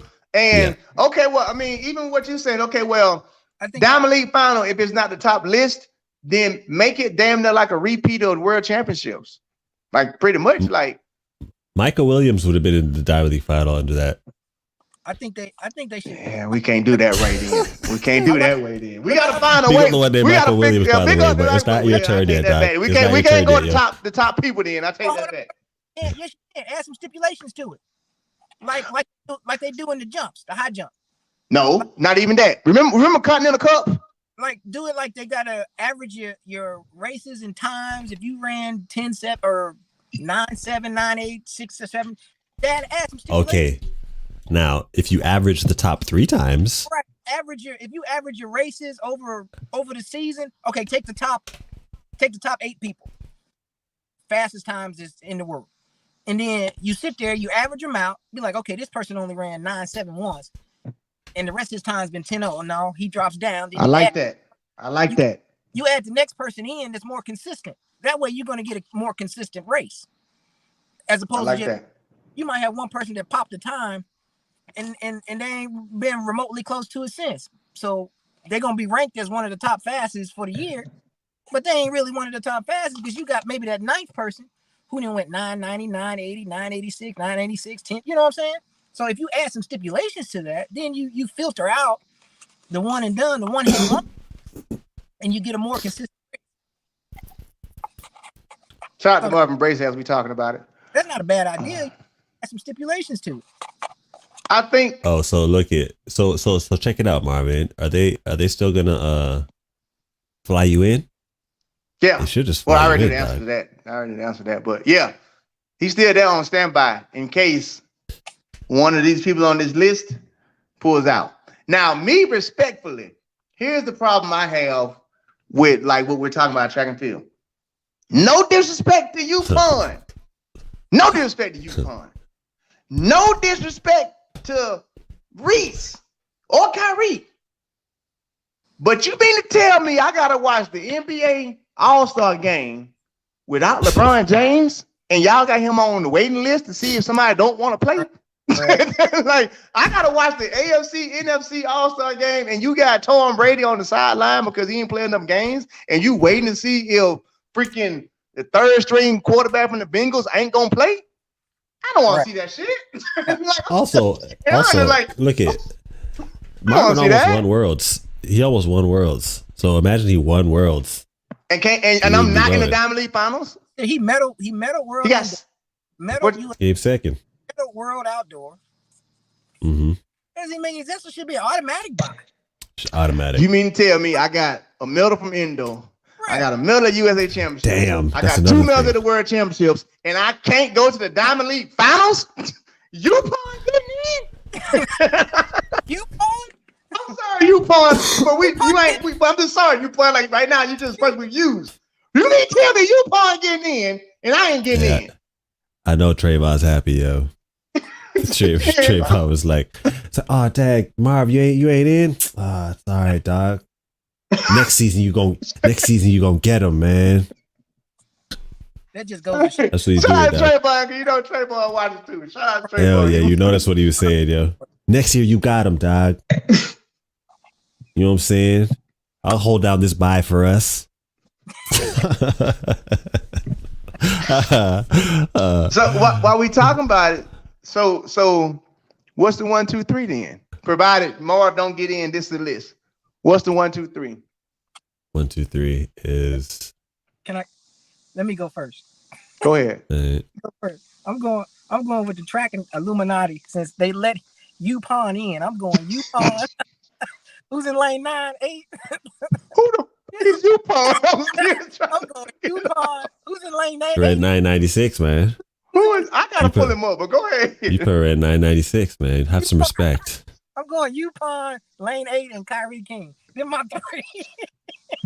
You guys are very disrespectful. UPenn wouldn't like this. You wouldn't like this at all. Had to run something. You're very disrespectful. UPod, I gotta look UPod up, man. I don't know this person at all. Let me look on UPod stats. So UPod started his career out in 2015 with 1083. And then he came down to 1051, 1057, 1031, 1044, 1016, 1015, 1006 this year. I don't even see the 9 on here that they talking about. Oh, he ran it in Switzerland earlier in the year.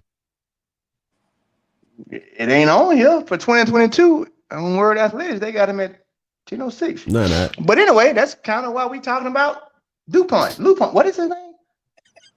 DuPont. Its name. You are very disrespectful. I didn't mean it like finalist, that. Doc. I didn't mean it like finalist. That. But DuPont, UPont do sound the same. Okay, like you're painting. He's a Diamond League finalist. Have some goddamn respect. He is a Diamond League finalist. He is a Diamond League finalist. He from Sri Lanka. Oh, I think I know that dude now. I think I know him. Yo, Let me see if I he's not a bad sprinter, dog. Yeah, okay. He's a solid sprinter. Okay. Hey. He's not Marvin. Man, that dude look like he could be your brother. You seen him? Man, look, I'm at to show the people, man. Hold on, I'm at to show the people. You can't tell me this man don't look like that. Y'all could possibly be related. That's you, Paul. You can tell me that just a little bit, Anderson. You ain't finna go to your dad and be like, Pops, can we talk a little bit? You ain't never been to Sri Lanka. You ain't never been to Sri Lanka, Dad. I can't lie. That's kind of crazy, dog. Hey, look at him like, that is kind of crazy. You know what? You know what? I like UPod now. I got him top 3 too, dog. I got him top. Pick up the one named UPod, dog.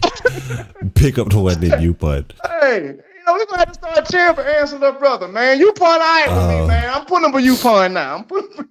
Me too, dog. Pick up the one named UPod. Yo, Marvin, you just gotta chill at home, yo. Marvin, just chill, yo, and let UPod do his thing. You just gotta chill, man. It's all right, man. Okay, seriously though, top three, I'm gonna say Trayvon, obviously. I'm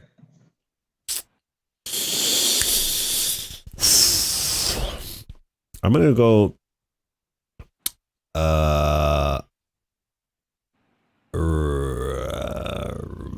Akani. Okay. And I'm gonna go Aryan. You don't think your brother DeGrasse gonna put it on? Andre, he's, you know what I'm saying, he ain't really, I mean, he's the type of person where his head got to be in it, yo, and I'm surprised he's running, dog. But me too. You know they'll put the money up for someone like him to be there. So what are you gonna say? Like, okay, I'll come. But yeah, I know Marvin would have been mad to see him on the start list. like damn, dog, just go sit down, man. But yeah, they're throwing some money at you, dog. A lot of people. Who's gonna turn that down? Yeah. Okay, I got Trayvon, Andre, and Aaron Brown, top 3. You got 2 Canadians. Mm-hmm. You know, that's might be the first time you've said something different from me that I'm okay with. Yeah, I'd be all right. I'd be all right with that because Aryan looks good right now, dog. Aryan looks good right now. He's figured some stuff out. So and right now. I hear what you're saying about DeGrasse too. I hear what you're saying about DeGrasse. You're gonna know more than any of us. You know, I'm looking at it just from an outside track analyst standpoint. I know he was hurt most of the season, and that's why that 4x1 medal felt so good to him because he wasn't fully healthy, but he was coming along. One thing for certain, 2 things for sure. When they got that stick, shout out to my boy Marv, he in there too. Marv didn't run him down, which means he was starting to feel like himself.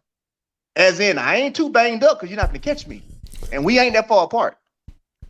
Since then, he still ain't ran a lot.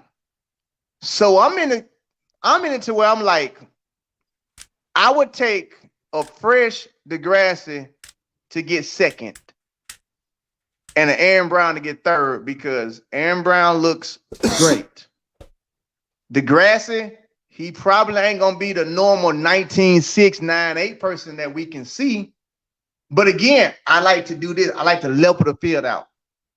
You give me an Andre Degrassi that's about 90% healthy.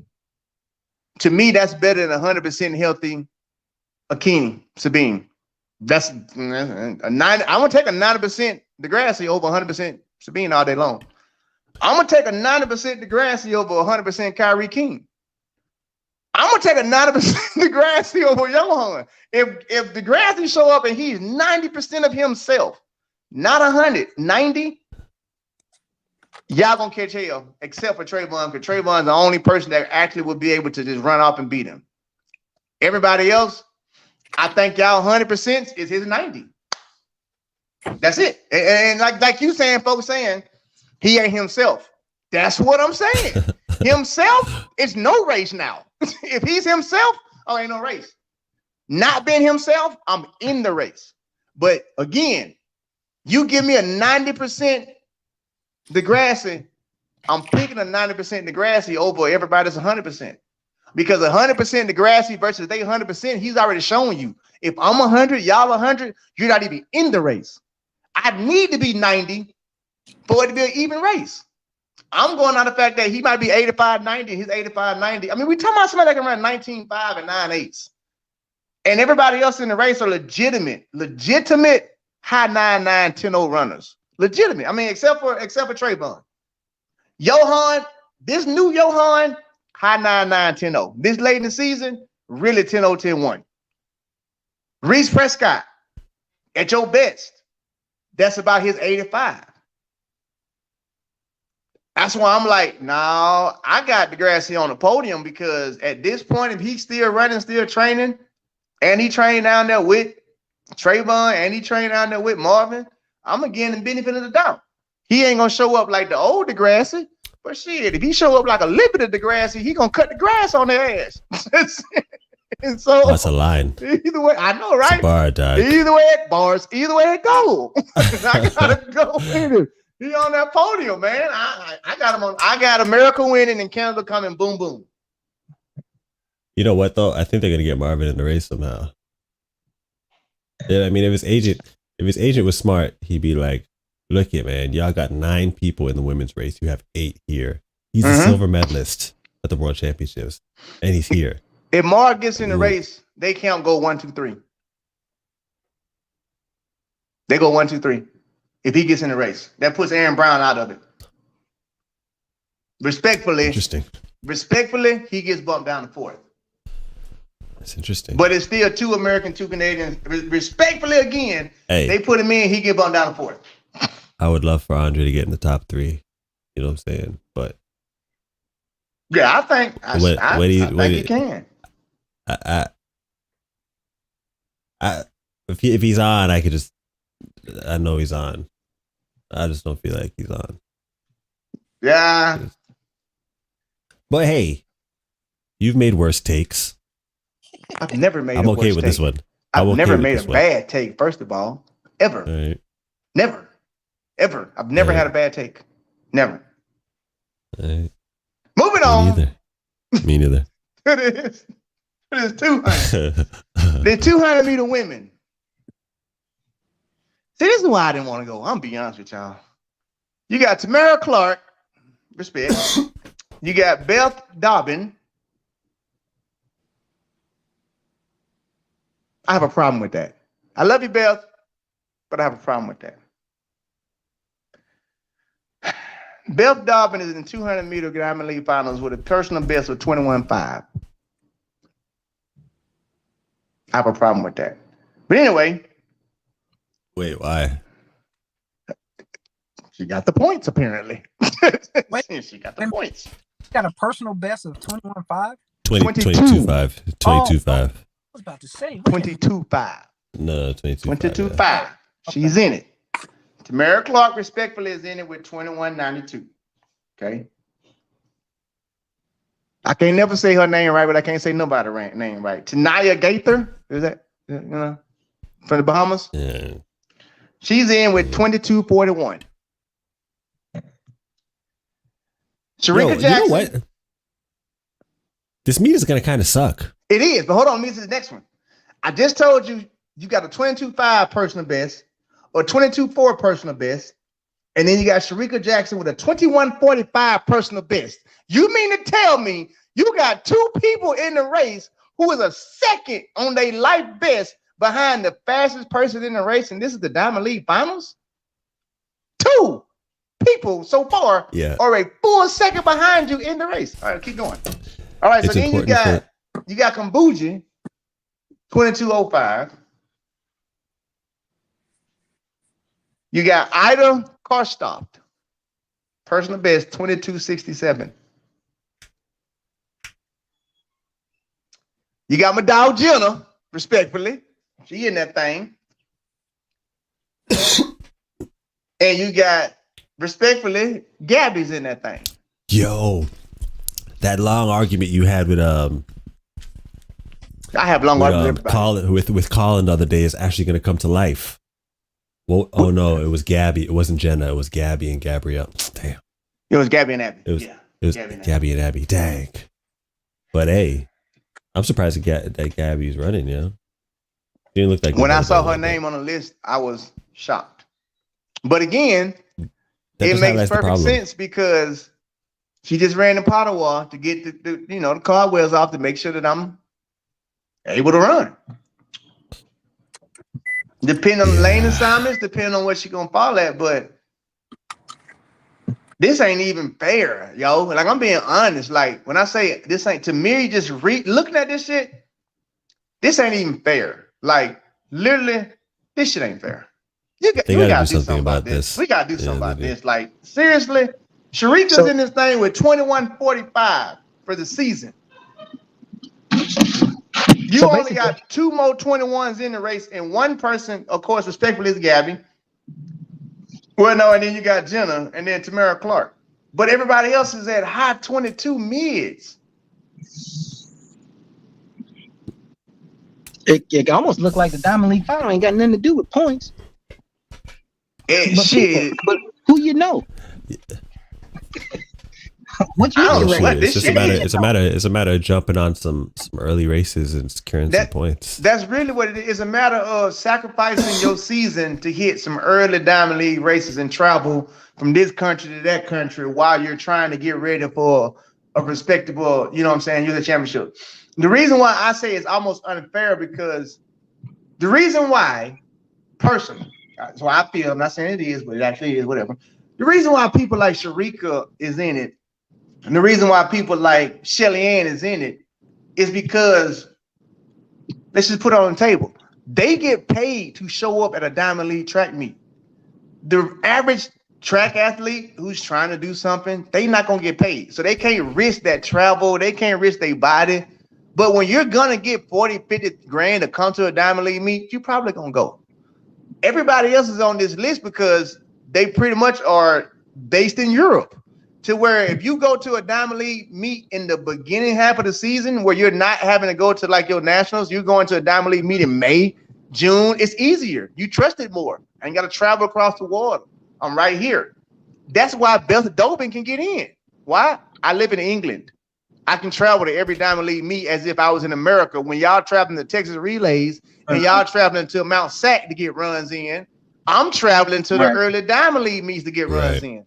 So she getting the points based on where she live at. So now we get here and it's Beth Dobbin, but respectfully, because of the rules, Beth went to all those early Diamond Leagues and got 5th place in 4 of them. And them 4 5th places added up to enough to where it was like getting first at 2 track meets. So now you got a Diamond League final looking like this. Yeah, it's a bad look. They have to do something about this. There's obviously enough athletes to have a really good Diamond League final, but the selection they got to do something. This isn't good. Let's check out the men's 200. So the men's 200 is a little better. Respectfully, it's a lot better, actually. That's a race to watch. No, that's a race to watch. Yeah, I take that back. Now, the men's 200, now we get somewhere. They were like, we ain't going to give y'all nothing for the women, but the 200 men, get ready. You got Kung Fu Kenny. You got Aaron Brown. You got Andre DeGrasse. You got Aryan Knighton. You got Noah Lyles. You got Alexander from Dominican Republic. You got Jareen Richard. Boy, you got a 200 now. You ain't got nothing else. You got a damn 200 to where we can be at this TV screen like, ooh, let's go. Yeah. That's a respectable race. That is a respectable race. Who wins? Oh, Noah's winning that. Come on, man. Who's gonna beat him? We know who's winning that. Top 3. Did you see his 100 in Berlin the other day? I did. That was disgusting, dog. It was. People are lucky that he's not running the 100 more this season, yo. Well, I ain't gonna say people are lucky now. Well, some people may be, but it ain't like he just no thread to hop in the 100. Like, I'm gonna take a medal. Okay, what if he happened to run or get some points in that 100 and was in the Diamond League final right now? Would you have he would still lose. Top 3? Oh, top 3? Hell yeah. Yeah. Absolutely. Yeah. I definitely give him top 3. Hands down. But he ran at 995 pretty easily. He looked like he was playing with those guys. Well, let me make sure I put the record out there. I'm not saying Noah ain't gonna win. First of all, make sure I put it out there. I'm agreeing with y'all. Okay. Yeah. I'm not saying he ain't gonna win. Yeah. I think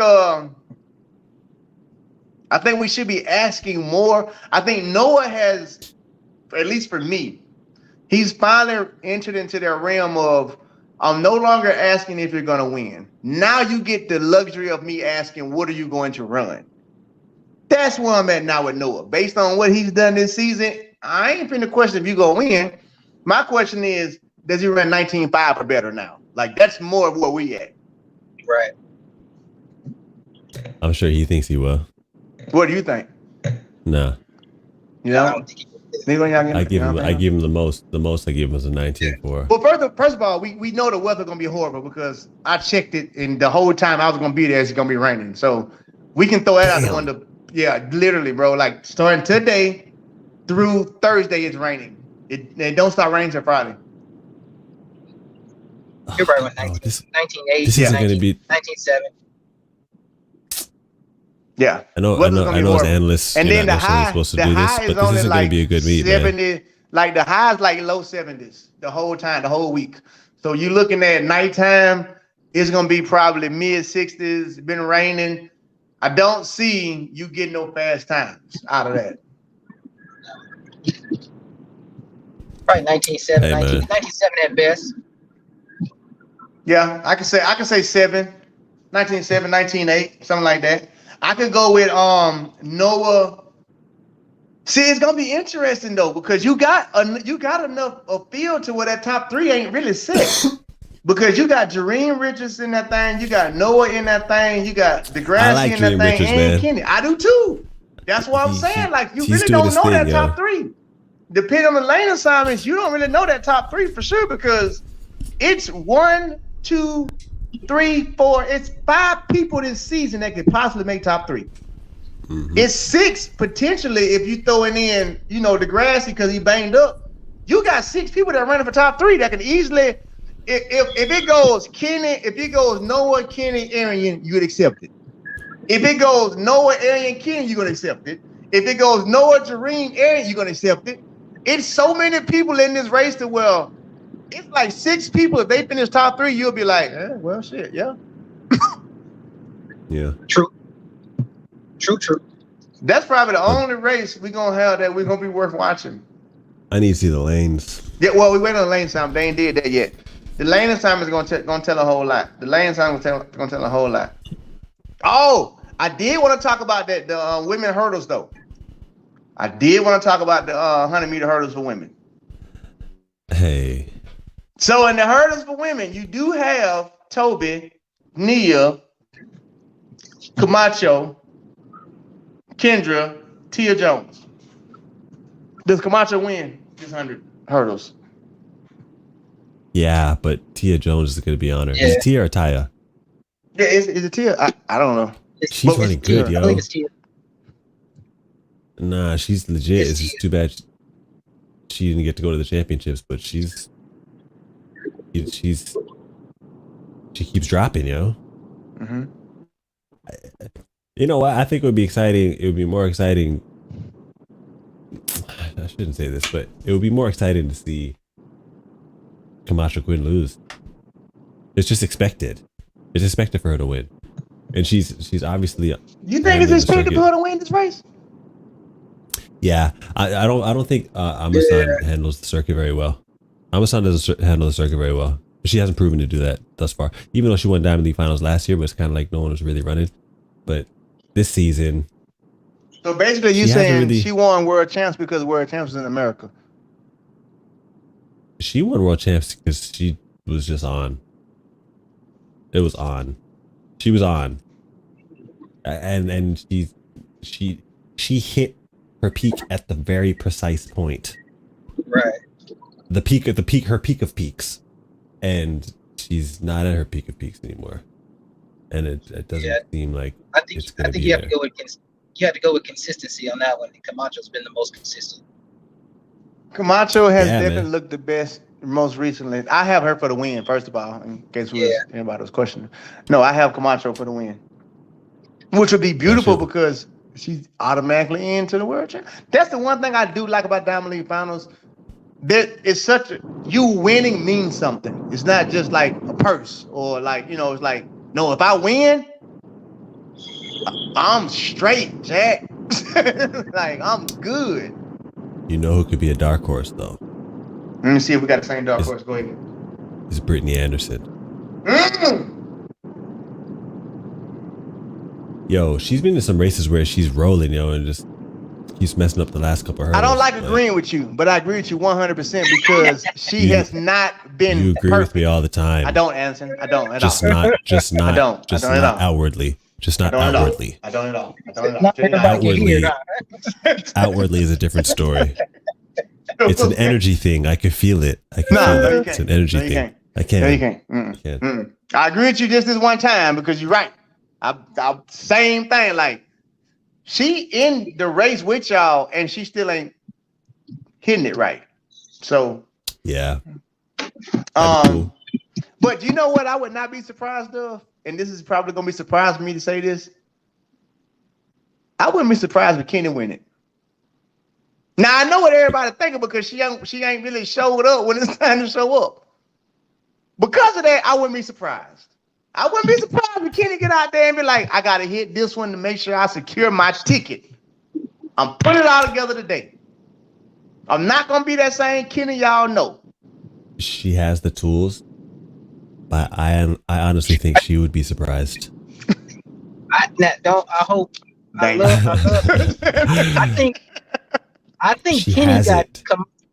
think Kenny got Camacho night. That kryptonite. I think she's got it. Camacho. I think because Kenny she doesn't run bad, but she just doesn't run well when she's in a race. So you think she got the carrier syndrome? Yeah, I think Camacho is her kryptonite. You're being extremely. No, you said that. You're being very disrespectful. I'm not being disrespectful. That's what he said. You said carry syndrome. Because he said that she don't do good against people that, and then he's now saying that somebody ain't doing good. No. I'm not saying. I'm just saying that I think Camacho is her. I think Camacho Quinn is her kryptonite. Everybody got a kryptonite. When they get in the race, your swell up deflate a little bit because you like, dang. But every time Kenny's in the race with Camacho, it's just she don't run bad. She just don't look good. In track and field, unfortunately, that don't work for you. Wrong sport. You're right. I'm just saying. That. I mean, am I the only one that sees that? No, you're not. Okay. Okay, good one. Who wins the 400-meter hurdles? Femke or Delila? Femke is winning that, dog. Yeah, I had to go with Femke. Because Delila ain't running well, is she? She ain't running up to Delila level. Oh, we lost her. Yeah, I could.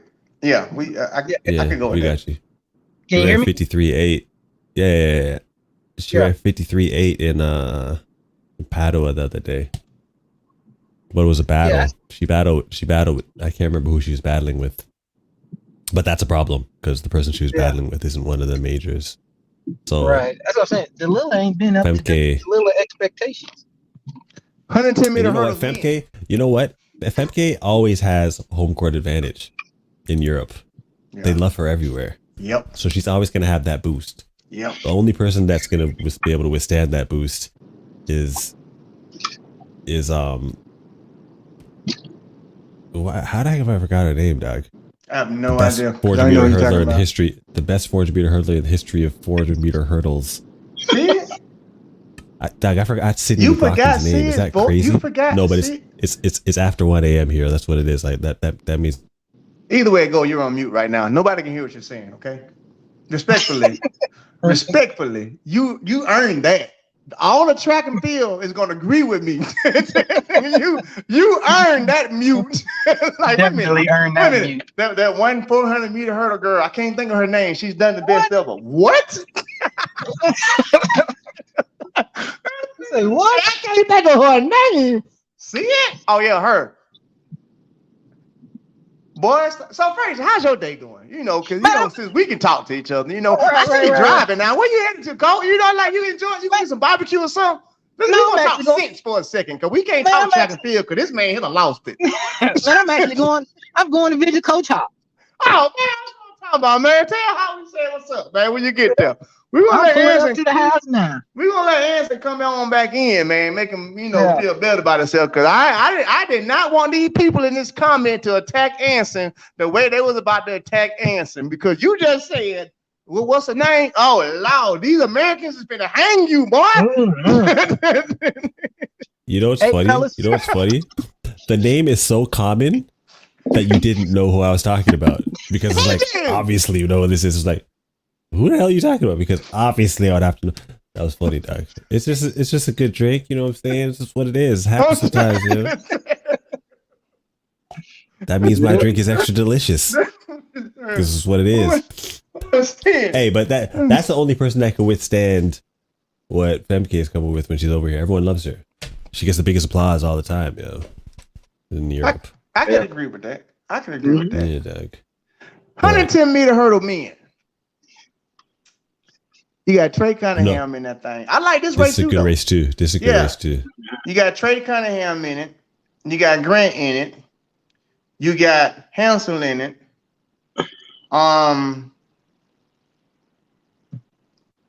about it. Of everybody that could actually, like Daniel Roberts in there. Let me see where he at. No, Daniel Roberts ain't in there. Really? Yeah, I caught a whole night field out. Rashid is in there. Rashid's in it. Rashid Brodell. Trey Cunningham, Damien. You got to look out for Brabell though. He actually might win. It's a possibility. Damian Zakaria, Grant Holloway, Jason Joseph, Just Qual Matei. I know I murdered that name. Ajir Martinez, my boy Hansel, and Rafael. Big old one named Hansel. Pierre Herrera is in it. That's Grant's to lose. Every race is Grant's to lose, basically. It's true. True. True. It's true. So, but he's lost some of them. That's the problem. True again. But every race is Grant's to lose. That's a good characteristic to have. Wait a minute, because my wine might be kicking me, and I might be forgetting names too, like you just did, Anson. Is Brodell? He the one that just won the last one, right? With Parchment. Yeah. Okay. He strung a few races together. He run the one that I said was ugly. That ugly race. He won it, right? Yeah. Race. Yeah. He was. I mean, no one would say it was ugly, but I mean. Well, his race wasn't ugly, but the whole race I had said was ugly. He beat Grant handily. Yeah. On the last two occasions. Yep. Because he won, and Trey was in it, and then Trey got like second, and Grant got third. Mm-hmm. Okay. They PR'd. $12.99. He's on a roll, dog. Like I think the Heat could pull this off. That'd be crazy. Because if he got a bye, then that would open up 3 more spots in Jamaica. Grant is going. Omar Grant is okay because he won won the world champ, so he's defending world champ, so he don't actually got to win this too. So he don't actually got to win. I'm going with what you saying. I'm going with Broadbell. I'm going with him. I'm going with him for first. I'm going with Trey for second. Bro, Trey Cunningham is Superman. Can I just say that? Can I say that? Like, literally, well, you know, like season. It's crazy. Thank you. Like, when everybody be trying to collegiate kid, yeah, they had a long season. It's crazy. Here come Trey, like, huh? No, I didn't. So, shout out to Trey, man. Superman. No, seriously, think about it though. He is in every finals though, like Indo, outdoor, worlds, and not he's doing his thing, finals and running. He's been very consistent. Definitely. Superman right there, and got faster the second half. So I'm gonna go with Broadbell, and then I'm gonna go with Trey, and I got Grant for third and Parchment for fourth. Yeah, Parchment, he's obviously trying to find his rhythm again since the injury. But I mean, it sucks because he was starting to kind of take a hold of the hurdles, dog. It wasn't dominating, but if he was on the track, he'd usually win. Mm-hmm. And once that happened at Worlds, dog, everything changed. And there's another Jamaican coming up now. It totally changed his career. That one grab at the World Championships changed his entire career path. And even within the country. Because now Broadbell is getting confidence. So, I don't know. It's tough to see that happen to people, yo, because stuff like that can just happen out of nowhere. Your career just changes within one stride, yo. Mm-hmm. Yeah, that's true. That is 100% true. Sport, yo. But yeah, I think if I wasn't really giving Grant the credit that he deserved for his World Championship win. Mind you go to the World Championships and win. That's the goal. The only thing I was saying is that he didn't really get to avenge what happened to him at the Olympics last year. But if he's able to come back from the string of losses he's had and pull off this win, I'd have a lot of respect for that. A lot. And I would say that he's got something. He can rise to the occasion. I don't think he can be able to pull it off this year. You don't think he's gonna win final? Nah. He don't look good right now. He don't look good right now. But he's getting out so fast. It's crazy. I mean, can we just talk about it for a second? Which is weird what I'm about to say, because he's still the top hurdler. He's still the best hurdler. But he ain't look good this season to me. Like, even though he won worlds and won everything, he hasn't looked dominant this season. Like the year he lost in the Olympic year, he looked dominant. He went in a race. Everybody was like, "Okay, Grant gonna win. Who getting second?" Yeah. This year, the finals, and we was like, "Damn, what happened?" Right, and then this year he's been winning, but he hasn't looked dominant. I don't know what's going on, but he's got to fix his last 4 hurdles. You want to hear a crazy take? It's not good. You want to hear a crazy take? I don't think he should run indoors next season. I'm 1,000,000,000% with you, Mouse. We saw it, Mouse.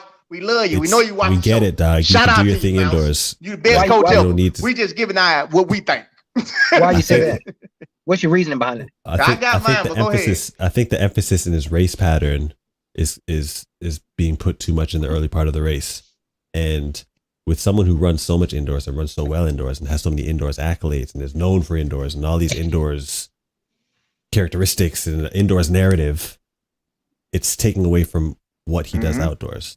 It's not as impressive. He put it together in the semifinal at the Olympic trials last season. We saw what he could do if he puts it together, but he's not nearly as consistent as he is indoors. He hasn't lost indoors in like 4 or 5 years or something like that. And no one cares about indoors. So you've done your thing. We know what you could do, but you got to do something different because the pattern is continuing. You know that you run a lot of indoors. Forget about indoors, yo.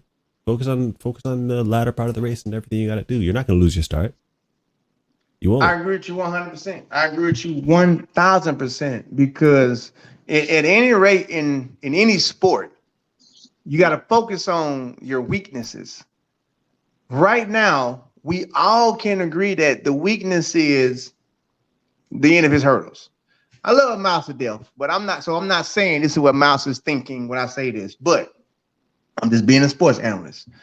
Could possibly be that they're like, well, as long as we keep getting to the first 6 so fast, they got to catch up and we'll still win, which is what's really been happening. So it's like, do I really need to fix the last 4 because we can see that that's an issue from me running faster, but because I'm so fast to the first 6, it don't matter. So it's like, do I fix what ain't broken? Yeah, we all can see my last 4 hurdles suck, but I'm still winning.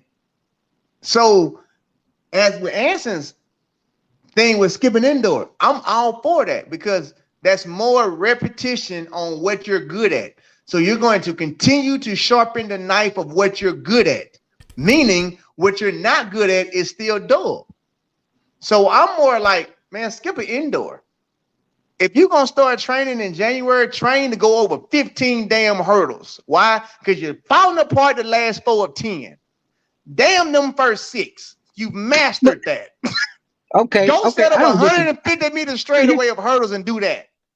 I don't disagree with anything either one of you were saying, but how does skipping indoor when, if you ask me, I don't think they really focus on indoor.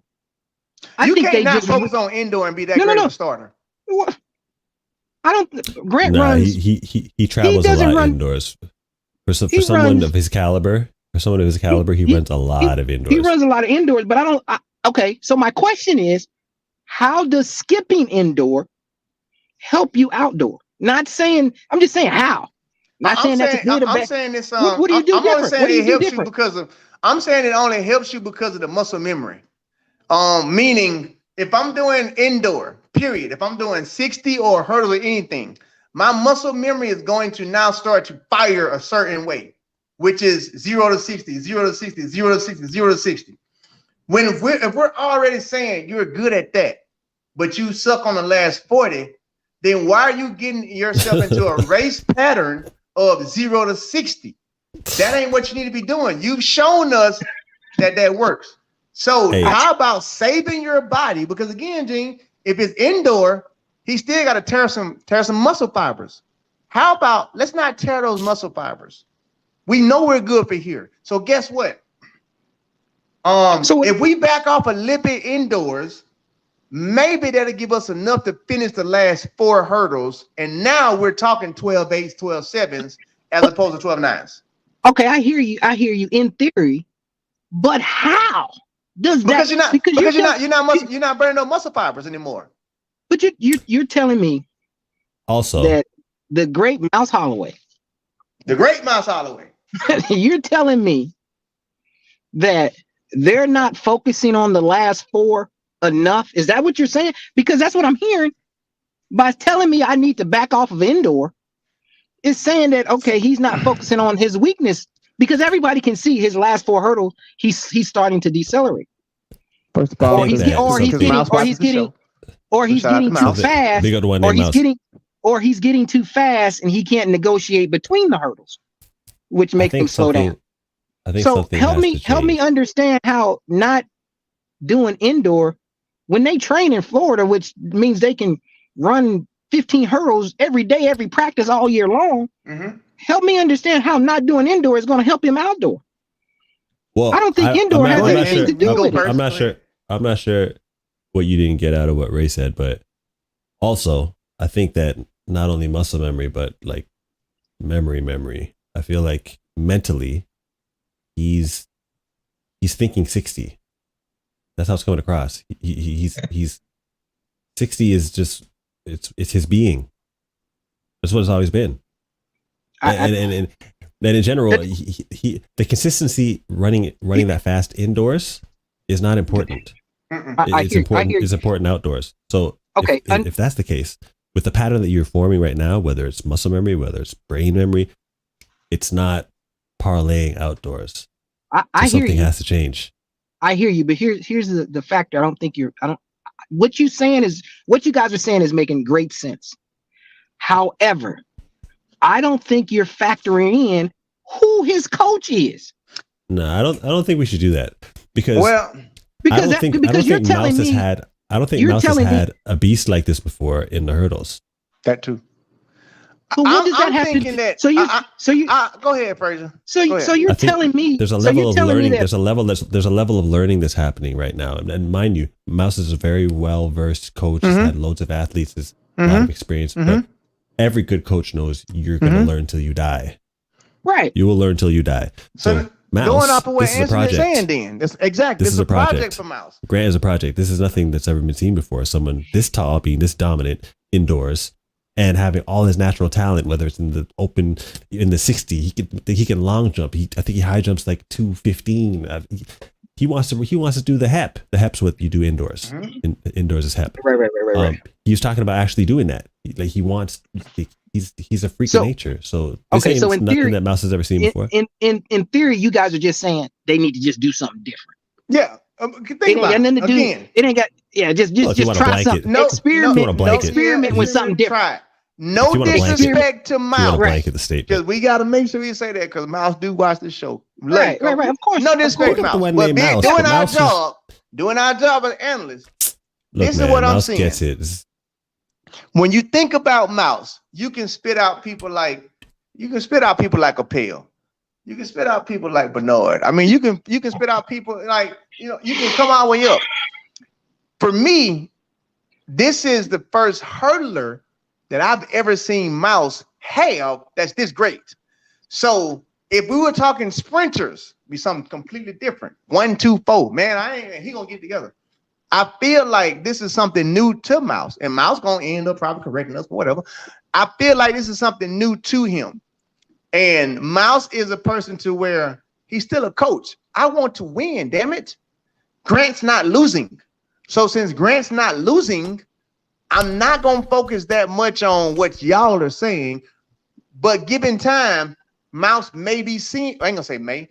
Mouse see the same shit we saying. We see. We got to give Mouse the benefit of he sees it, he'll fix it later. Because the way I look at it is, again, back to the why you shouldn't run indoor. If I got you running indoor, your brain is going to focus on 60. If I take indoor away from you, your brain now has to only think 100-meter hurdles.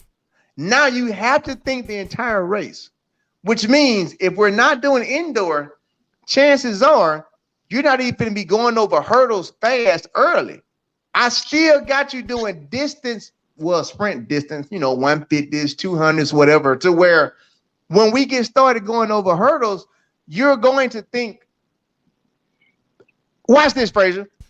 If you got a sprinter and your sprinter keeps winning NCAA indoor, but can't make the finals, and I'm not saying like Graham, I'm just saying, can't make the finals outside, what are you going to do? You probably going to think to change some shit up and say, well, look, we got to do something different because you've mastered indoor, but you can't give me shit outside. So let's try skipping indoor and focus only on outside because we've mastered that.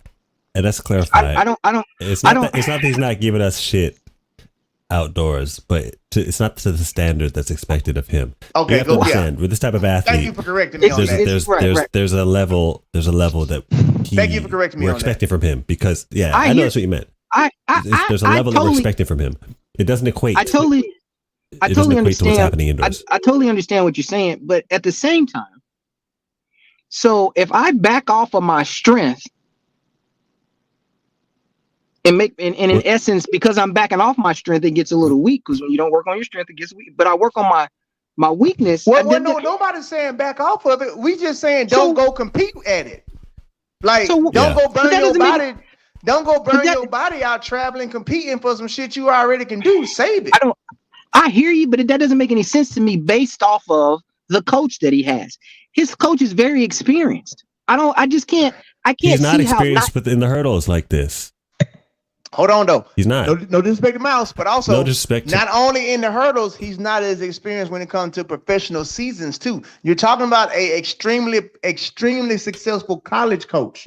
Now, yes, he's had athletes to get medals. We're not taking away from him, but his claim to fame would be more of a collegiate coach than a professional coach.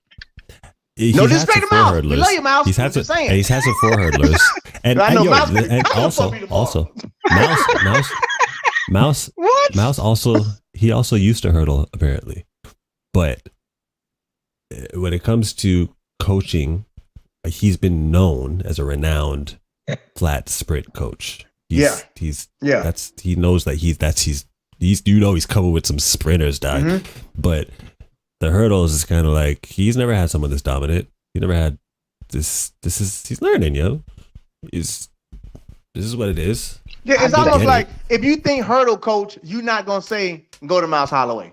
This is be what it is. You're not gonna say, "Oh, I want to be the best hurdler." Go train with Mouse Holloway. So it's not a disrespectful thing. It's just a reality thing. Like you find a way to say it disrespectfully, though. That was disrespectful. If I want to be a hurdler, I'm not gonna go to Mouse though. Hey, that's crazy. I'm sorry. I just don't say it disrespectfully, but I'm saying it like now. I'll agree. Don't leave me hanging, y'all. Agree with me. Don't leave me hanging. I'll agree. Tell me up. I'll agree with this. Grant is probably the first athlete he's had of this caliber, so it's a learning curve. I'll agree with that. Because when you have an athlete that surpasses all levels of ability, you have to figure out how to train them to be the best they can be. You have to figure that out. So that's a learning curve. But because Grant's not losing outdoor, he's just not running to what we expect from based off his first 6. Mm-hmm. So to me, you don't not do what you've been doing because you're not losing.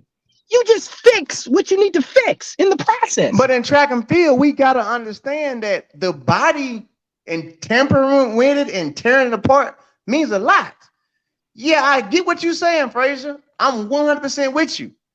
All I'm saying is keep sharpening that part, but don't go competing because competitions take away from you. Your biggest issue is your finish. Let's work on more of that. Instead of perfecting the start. So you say the same thing for would you say the same thing for a 100-meter runner? Depends on what they lacking at. Here I'll make it perfect. I'll put it into perfect sense for you. Watch this. If we're talking about hours, okay? If I spend 100 hours on my start and only 50 hours on my finish, then what's lacking? All I'm saying is flip it, my boy. You done mastered that. Okay. Why you spend 100 hours on what you've mastered? Switch it. And spend 50 on that and spend 100 on what you still lacking. So instead of doing a whole indoor, I got you. Cut that. Let's work on some outdoor. Are you friends with Mouse? Of course he is.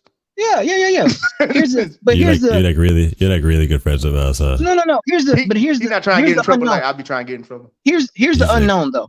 Here's the unknown to what you guys are saying. We don't know what they work on. I was just thinking about that. So we don't know how many hours he's putting in on the first part or he's putting in on the second part. That's the unknown. But that's like saying we don't know how many free throws Shaquille O'Neal was shooting. Say that again. We don't know how many free throws Shaquille O'Neal was shooting. Exactly. And but still when we saw him compete, something has to change. Right. When we saw him compete, first thing we saying is, man, he ain't never working on his free throws. So that's the unknown is we don't know how much hours they putting in on what part of the race, but you would have to think if he's seeing what we're seeing, that they have to be putting enough hours in on that part of the race to try and get it right. You can't tell me that they're not. I just don't believe that. I don't see what else he can get out of the first part of the race. I'm not saying they're not. I don't see what else he can get out of the first part of the race. It's probably at this point, probably. Well, I don't know. I'm not coaching him, but I mean, from what I'm not saying they're not working on it. I'm just saying, in the little, I train with Mouse, love him to death. All right. In the little time I was there, I learned a little bit from him. I'm not saying that, but I'm just Speak saying of the that one named Mouse. I just Mike Holloway for all of y'all who don't know that. Yeah. The only thing that I'm saying is like I just feel like he can correct me. I feel like Mouse is the type of person to where I'm winning, I don't give up. Like literally, like I'm winning. I see what you're saying, but it's not broke. It only looks broke because of how it looks in the first half, but it's still winning.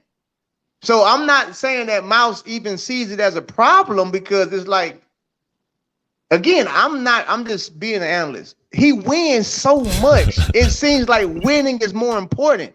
He don't do nothing but win. Literally. So it's Mouse ain't about time. None of that shit is just like, I want to win. Knowing Mouse to a disrespectful knowing Mouse, I know it is. So keep going. Knowing Mouse, I gotta disagree with you on that one. Knowing him, I gotta disagree with that whole statement. If anything, Mouse is a perfectionist, and he wants. You're friends with Mouse, man. He's definitely a perfectionist. He wants to try. He wants to try and set that. Friend with damn Mouse, man. He's sitting there. He probably chilling outside Mouse's house right now. Yo, you about to have some beers together. I know. We've had several conversations. I know. See, there you go. See, there them came out. I'm just saying, I done helped him with his bowling game a little bit, so I know him. I know Mouse. Shout out to Mouse. I hope he shoots 250, 260. The truth comes out. We can't talk to you at all because you are a biased Mouse friend.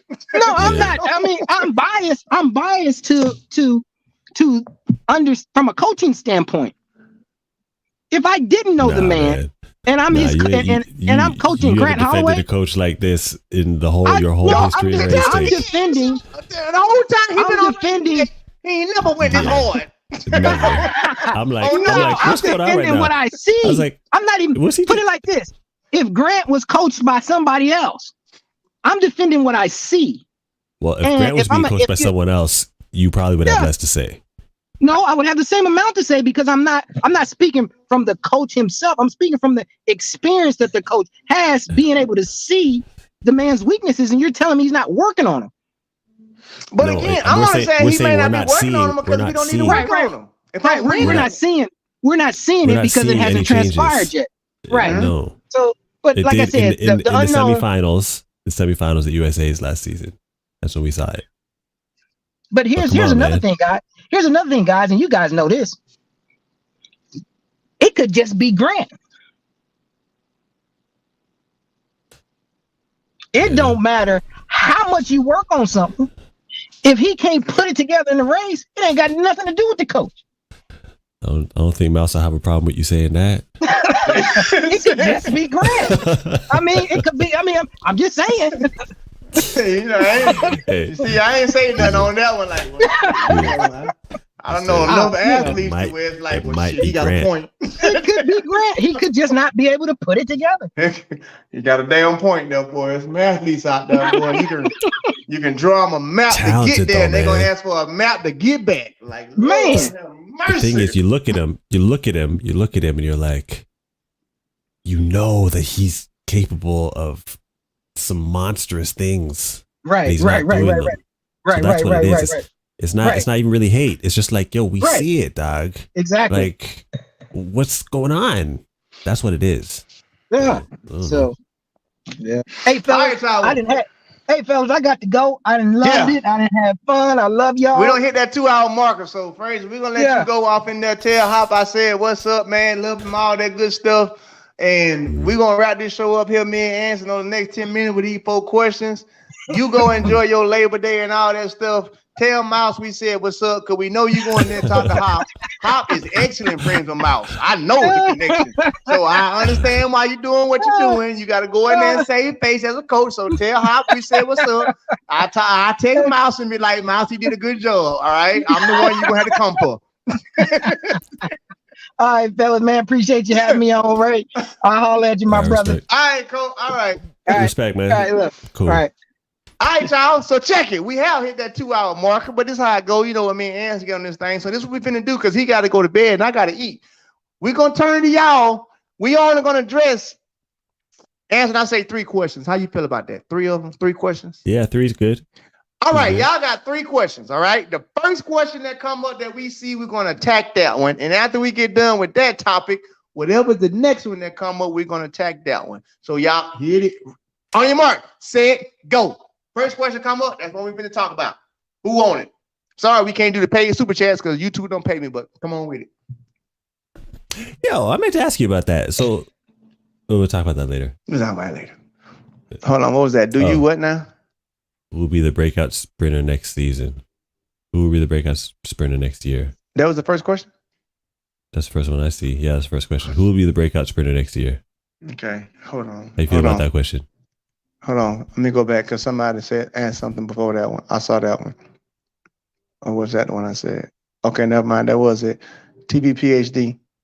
Who would be the breakout sprinter next year? We don't know. Shit. We gotta wait for next year. I mean, if you're asking like based on, we're gonna give y'all 4 questions. I love TB PhD. That's my boy. I swear to God it is, but we can't answer that question because we don't know like who's gonna be. It may be a high school kid. It may be a college kid. Like we don't know. It's too soon. Ask us that during first of indoor, and then we can answer it better. Right now, it's just too early. It's too early for that one. It's too early for that one. It's too early. I mean, even based off of who started this year, everybody this year is still like the normal people. So it's no, and the only rookies you would be thinking about like somebody who had a breakout season, like Abby Steiner. Like, well, she already had a breakout season in college. So, you know, breakout. Let's go. But we'll be brief. I have one. Daryl Nita. What about her? Breakout season? Yeah. That's one. Okay. I'll take that question right there. Jeez. No. No. Mm-mm. We can keep going there. No, I agree. Do you want to elaborate? You know what? I feel like you can give your reason. I give mine then. Yeah, Carson obviously was dealing with injury. You know, when he's on, he's a monster.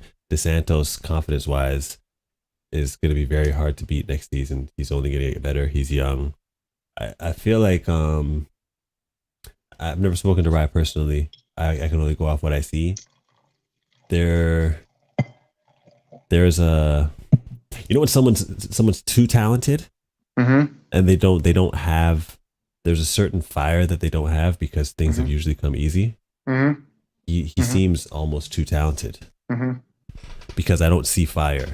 I don't see, if you look in his eyes and you look in Carson's eyes, if you look at DeSantos' eyes, it's not the same, dog. It's not the same. And he might have dealt with a lot this season. Maybe that's why he may feel like he didn't win, but I never felt like he was going to beat DeSantos once the season started. There was never a doubt in my mind. And once Carson comes back, what? He ran 45 seconds into 4 hurdles, dog. This is how I judge it. And I'm going to ask you this right here. And it makes sense. And it's basically what you're saying. You in a bar fight. You got to pick one of the 3 to fight with you. You got to pick Carson, Rye, or Santos to fight with you in this bar fight. You can only pick one.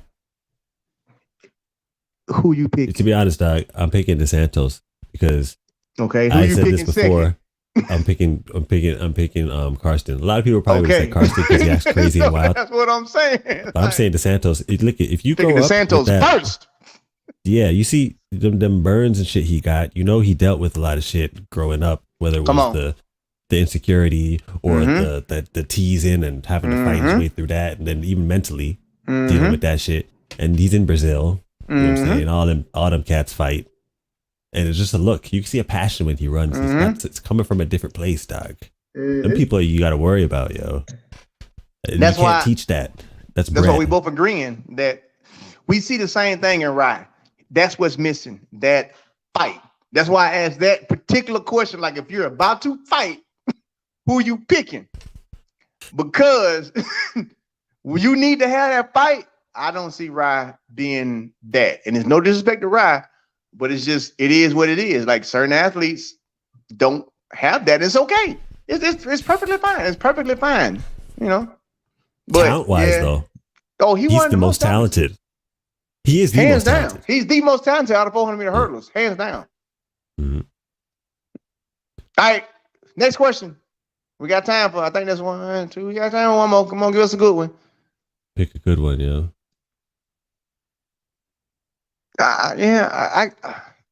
Rye still not well, but that also goes with what we're saying. I don't want another Rye question, so give us another one. Get out that subject.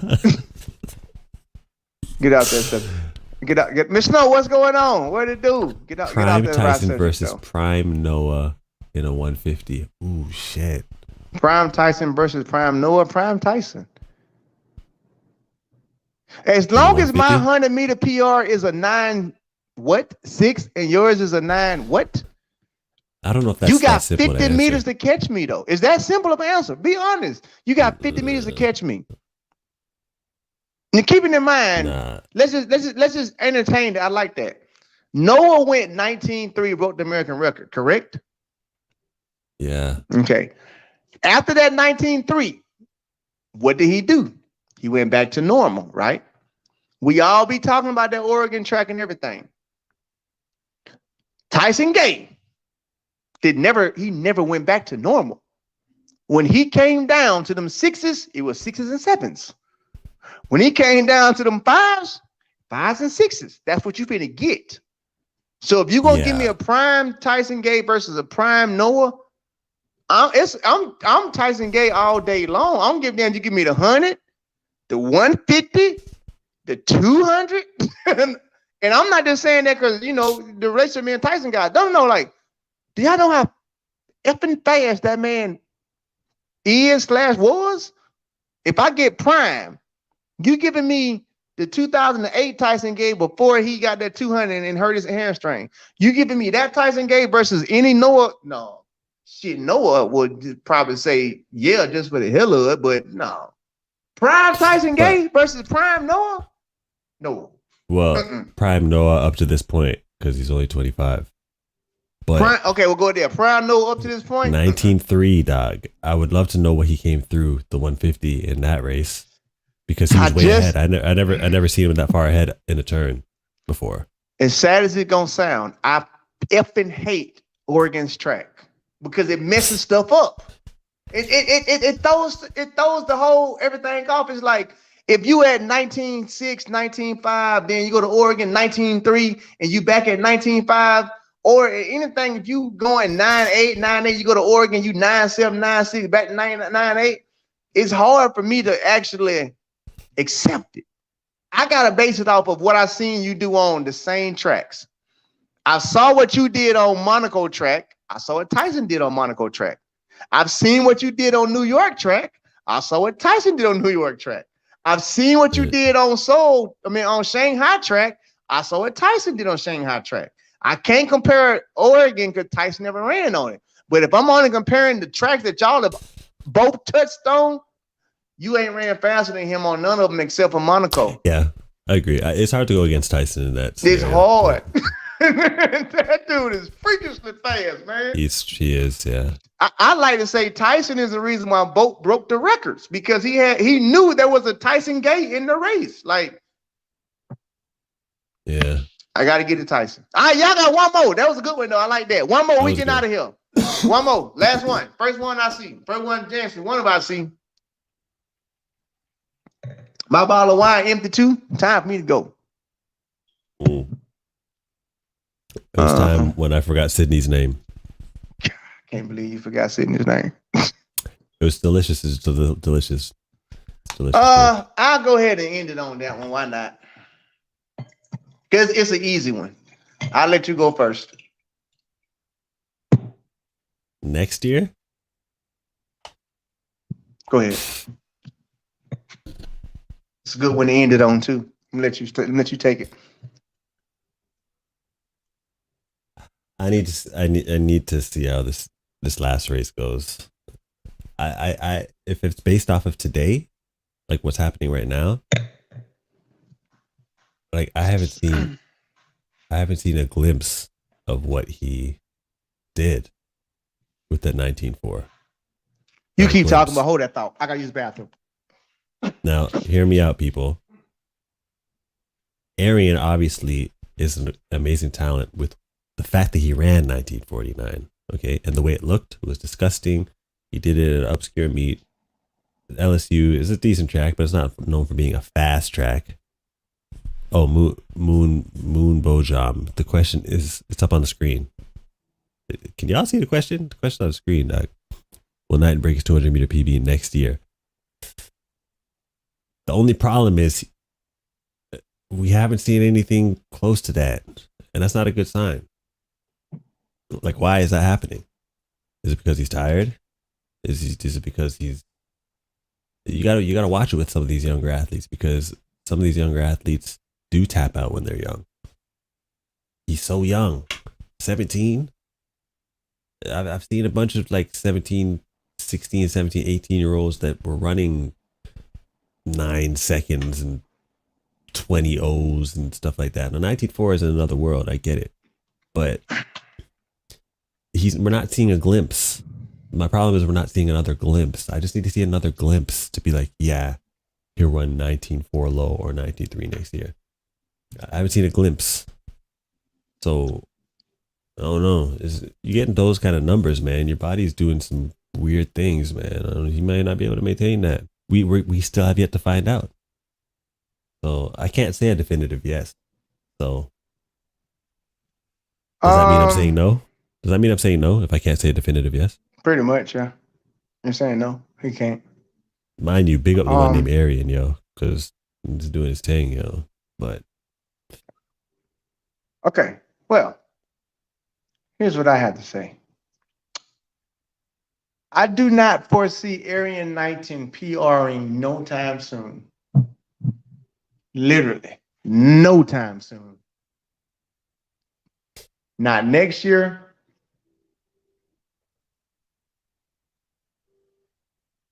Maybe the year after that. Maybe. No. And now here's the reason why. What do y'all give me the biggest gripe about when I say what? I don't believe your time. You got to do it again. That's right. I went on Sharika head for that with 21. That was a crazy argument you had. That's a crazy argument how them guys weren't seeing eye to eye with you as far as that was concerned. That was crazy. You got to do it again. Because it seems pretty clear, yo. Like, we got to see it again, yo. We have to. He went 1949 in April. Okay. April 30th, the last weekend of April. First weekend of May is the kickoff for track and field professionally. You went 19.4, pretty much the last preseason meet. You had all season to go faster, right? You never went faster. I'm not going to give you the he in high school thing that everybody's saying. No, you're not in high school. Why? You're equivalent to LeBron James at 19 years old. You went pro early because your body could do that. You're not in high school. True. Just like LeBron was not in college. So let's stop saying he in high school. No, if he was in high school, he'd be raised in high school. He's pro. His body can function like a professional athlete. Because of that, you went 19.4 and didn't even come within 0.2 closer to that again. Because of that, I can't even say you're a 19.4 runner. That's why I literally say, hey, we got to retire that 19.4. I'm sorry. Why? You didn't even go 19.5 again. That's like if I was to come out as a 100-meter runner and Ray open up and Ray go 9.79. Legal, right? And I do 9.79 at LSU. But I don't go nothing but 10-0 all year. Or y'all gonna be asking, can Ray go 9.6? No, you're not. You're not. So you people are only asking and looking at it because he's young, he's new. It's like, no, he can't, because if he could, he would at least came close. He should have at least hit 1951, 52. I don't see him PRing no time soon because I don't think that 19.4 was real. That's just what it is. For whatever reason, wind, clock, whatever, the 19.4 don't look real now. So if 19.4 don't look real, I can't say you're going to PR no time soon. Oh, so you don't think it was real? Hell no. Bro, if it was real, something got to be talked about. Look, this is what y'all can't do. Because that's another, side the mouse, that's another mouse athlete. You can't sit here and tell me that he can run 19.4 and never touch anything close to it again in the entire season. No, I think something was messed up out that track meet. Because that would mean Mouse is dumb enough to have somebody peaking around 19.4 in April and can't even get a medal. I'm not going to disrespect Mouse that way. So I'm going to say he's not a 19.4 runner. I'm going to say some shit happened that day. I don't know what happened, but something happened. You had a whole season to hit 19.5 and you never hit 19.5. Nah. Come on now, let's just be real. Like, Avion, that's something that I was looking at too, just how far ahead of Fambale he was. But I was just thinking about Fambale wasn't even in shape yet. So it's hard to say, man. But I just needed to see a glimpse. I needed to see another glimpse. I ain't seen another glimpse. Me neither. You got to at least win a 19.6 race before I start talking about you actually ran 19.4. Because if you can run 19.4, but you can't win a 19.6 race, I gotta neglect your 19.4. I'm sorry, I just do. Or if you can't even get second or third in a 19.5 race, I gotta neglect it. I'm sorry. Like, prime example, and then we can get off this. The regular world. If you are trying to get a house or a car, right? And you got 1 month that you paid perfectly on time, but you got 5 other months to where you paid late. Do you think no folks gonna think your credit good? No, Jack, them folks want to now you quit. Like, no, bro, you ain't got no good credit. you paid on time. One race or 1 month, you paid on time. Out of 6 months, you been late 5. You ain't even get this call. Oh, that's messed up, yo. Hey, you just said his track credit score is low, dog. That's nuts. You are ridiculously disrespectful, dog. You just gave me an idea. Credit score is low. You just gave me an idea. We need to run with that track credit score. Let me check your track credit score. That would based on your numbers. That would be hilarious. That would be hilarious. Based on the range of your numbers, my credit score would have been that good. But yo, still, that's hilarious. That is hilarious. You know, we need to put that together. We need to figure out a way to come up with these people's track credit score. Track credit score. Based on your racing. Crazy. Based on what the marks you put in. We're going to let you know what your credit score is in track and field. Hold on. What kind of credit you got? When we get to these debates, we'll be like, well, hold on. Credit. What his credit score is before I start debating? Oh, he had 589. Oh, hell no. He ain't gonna make it.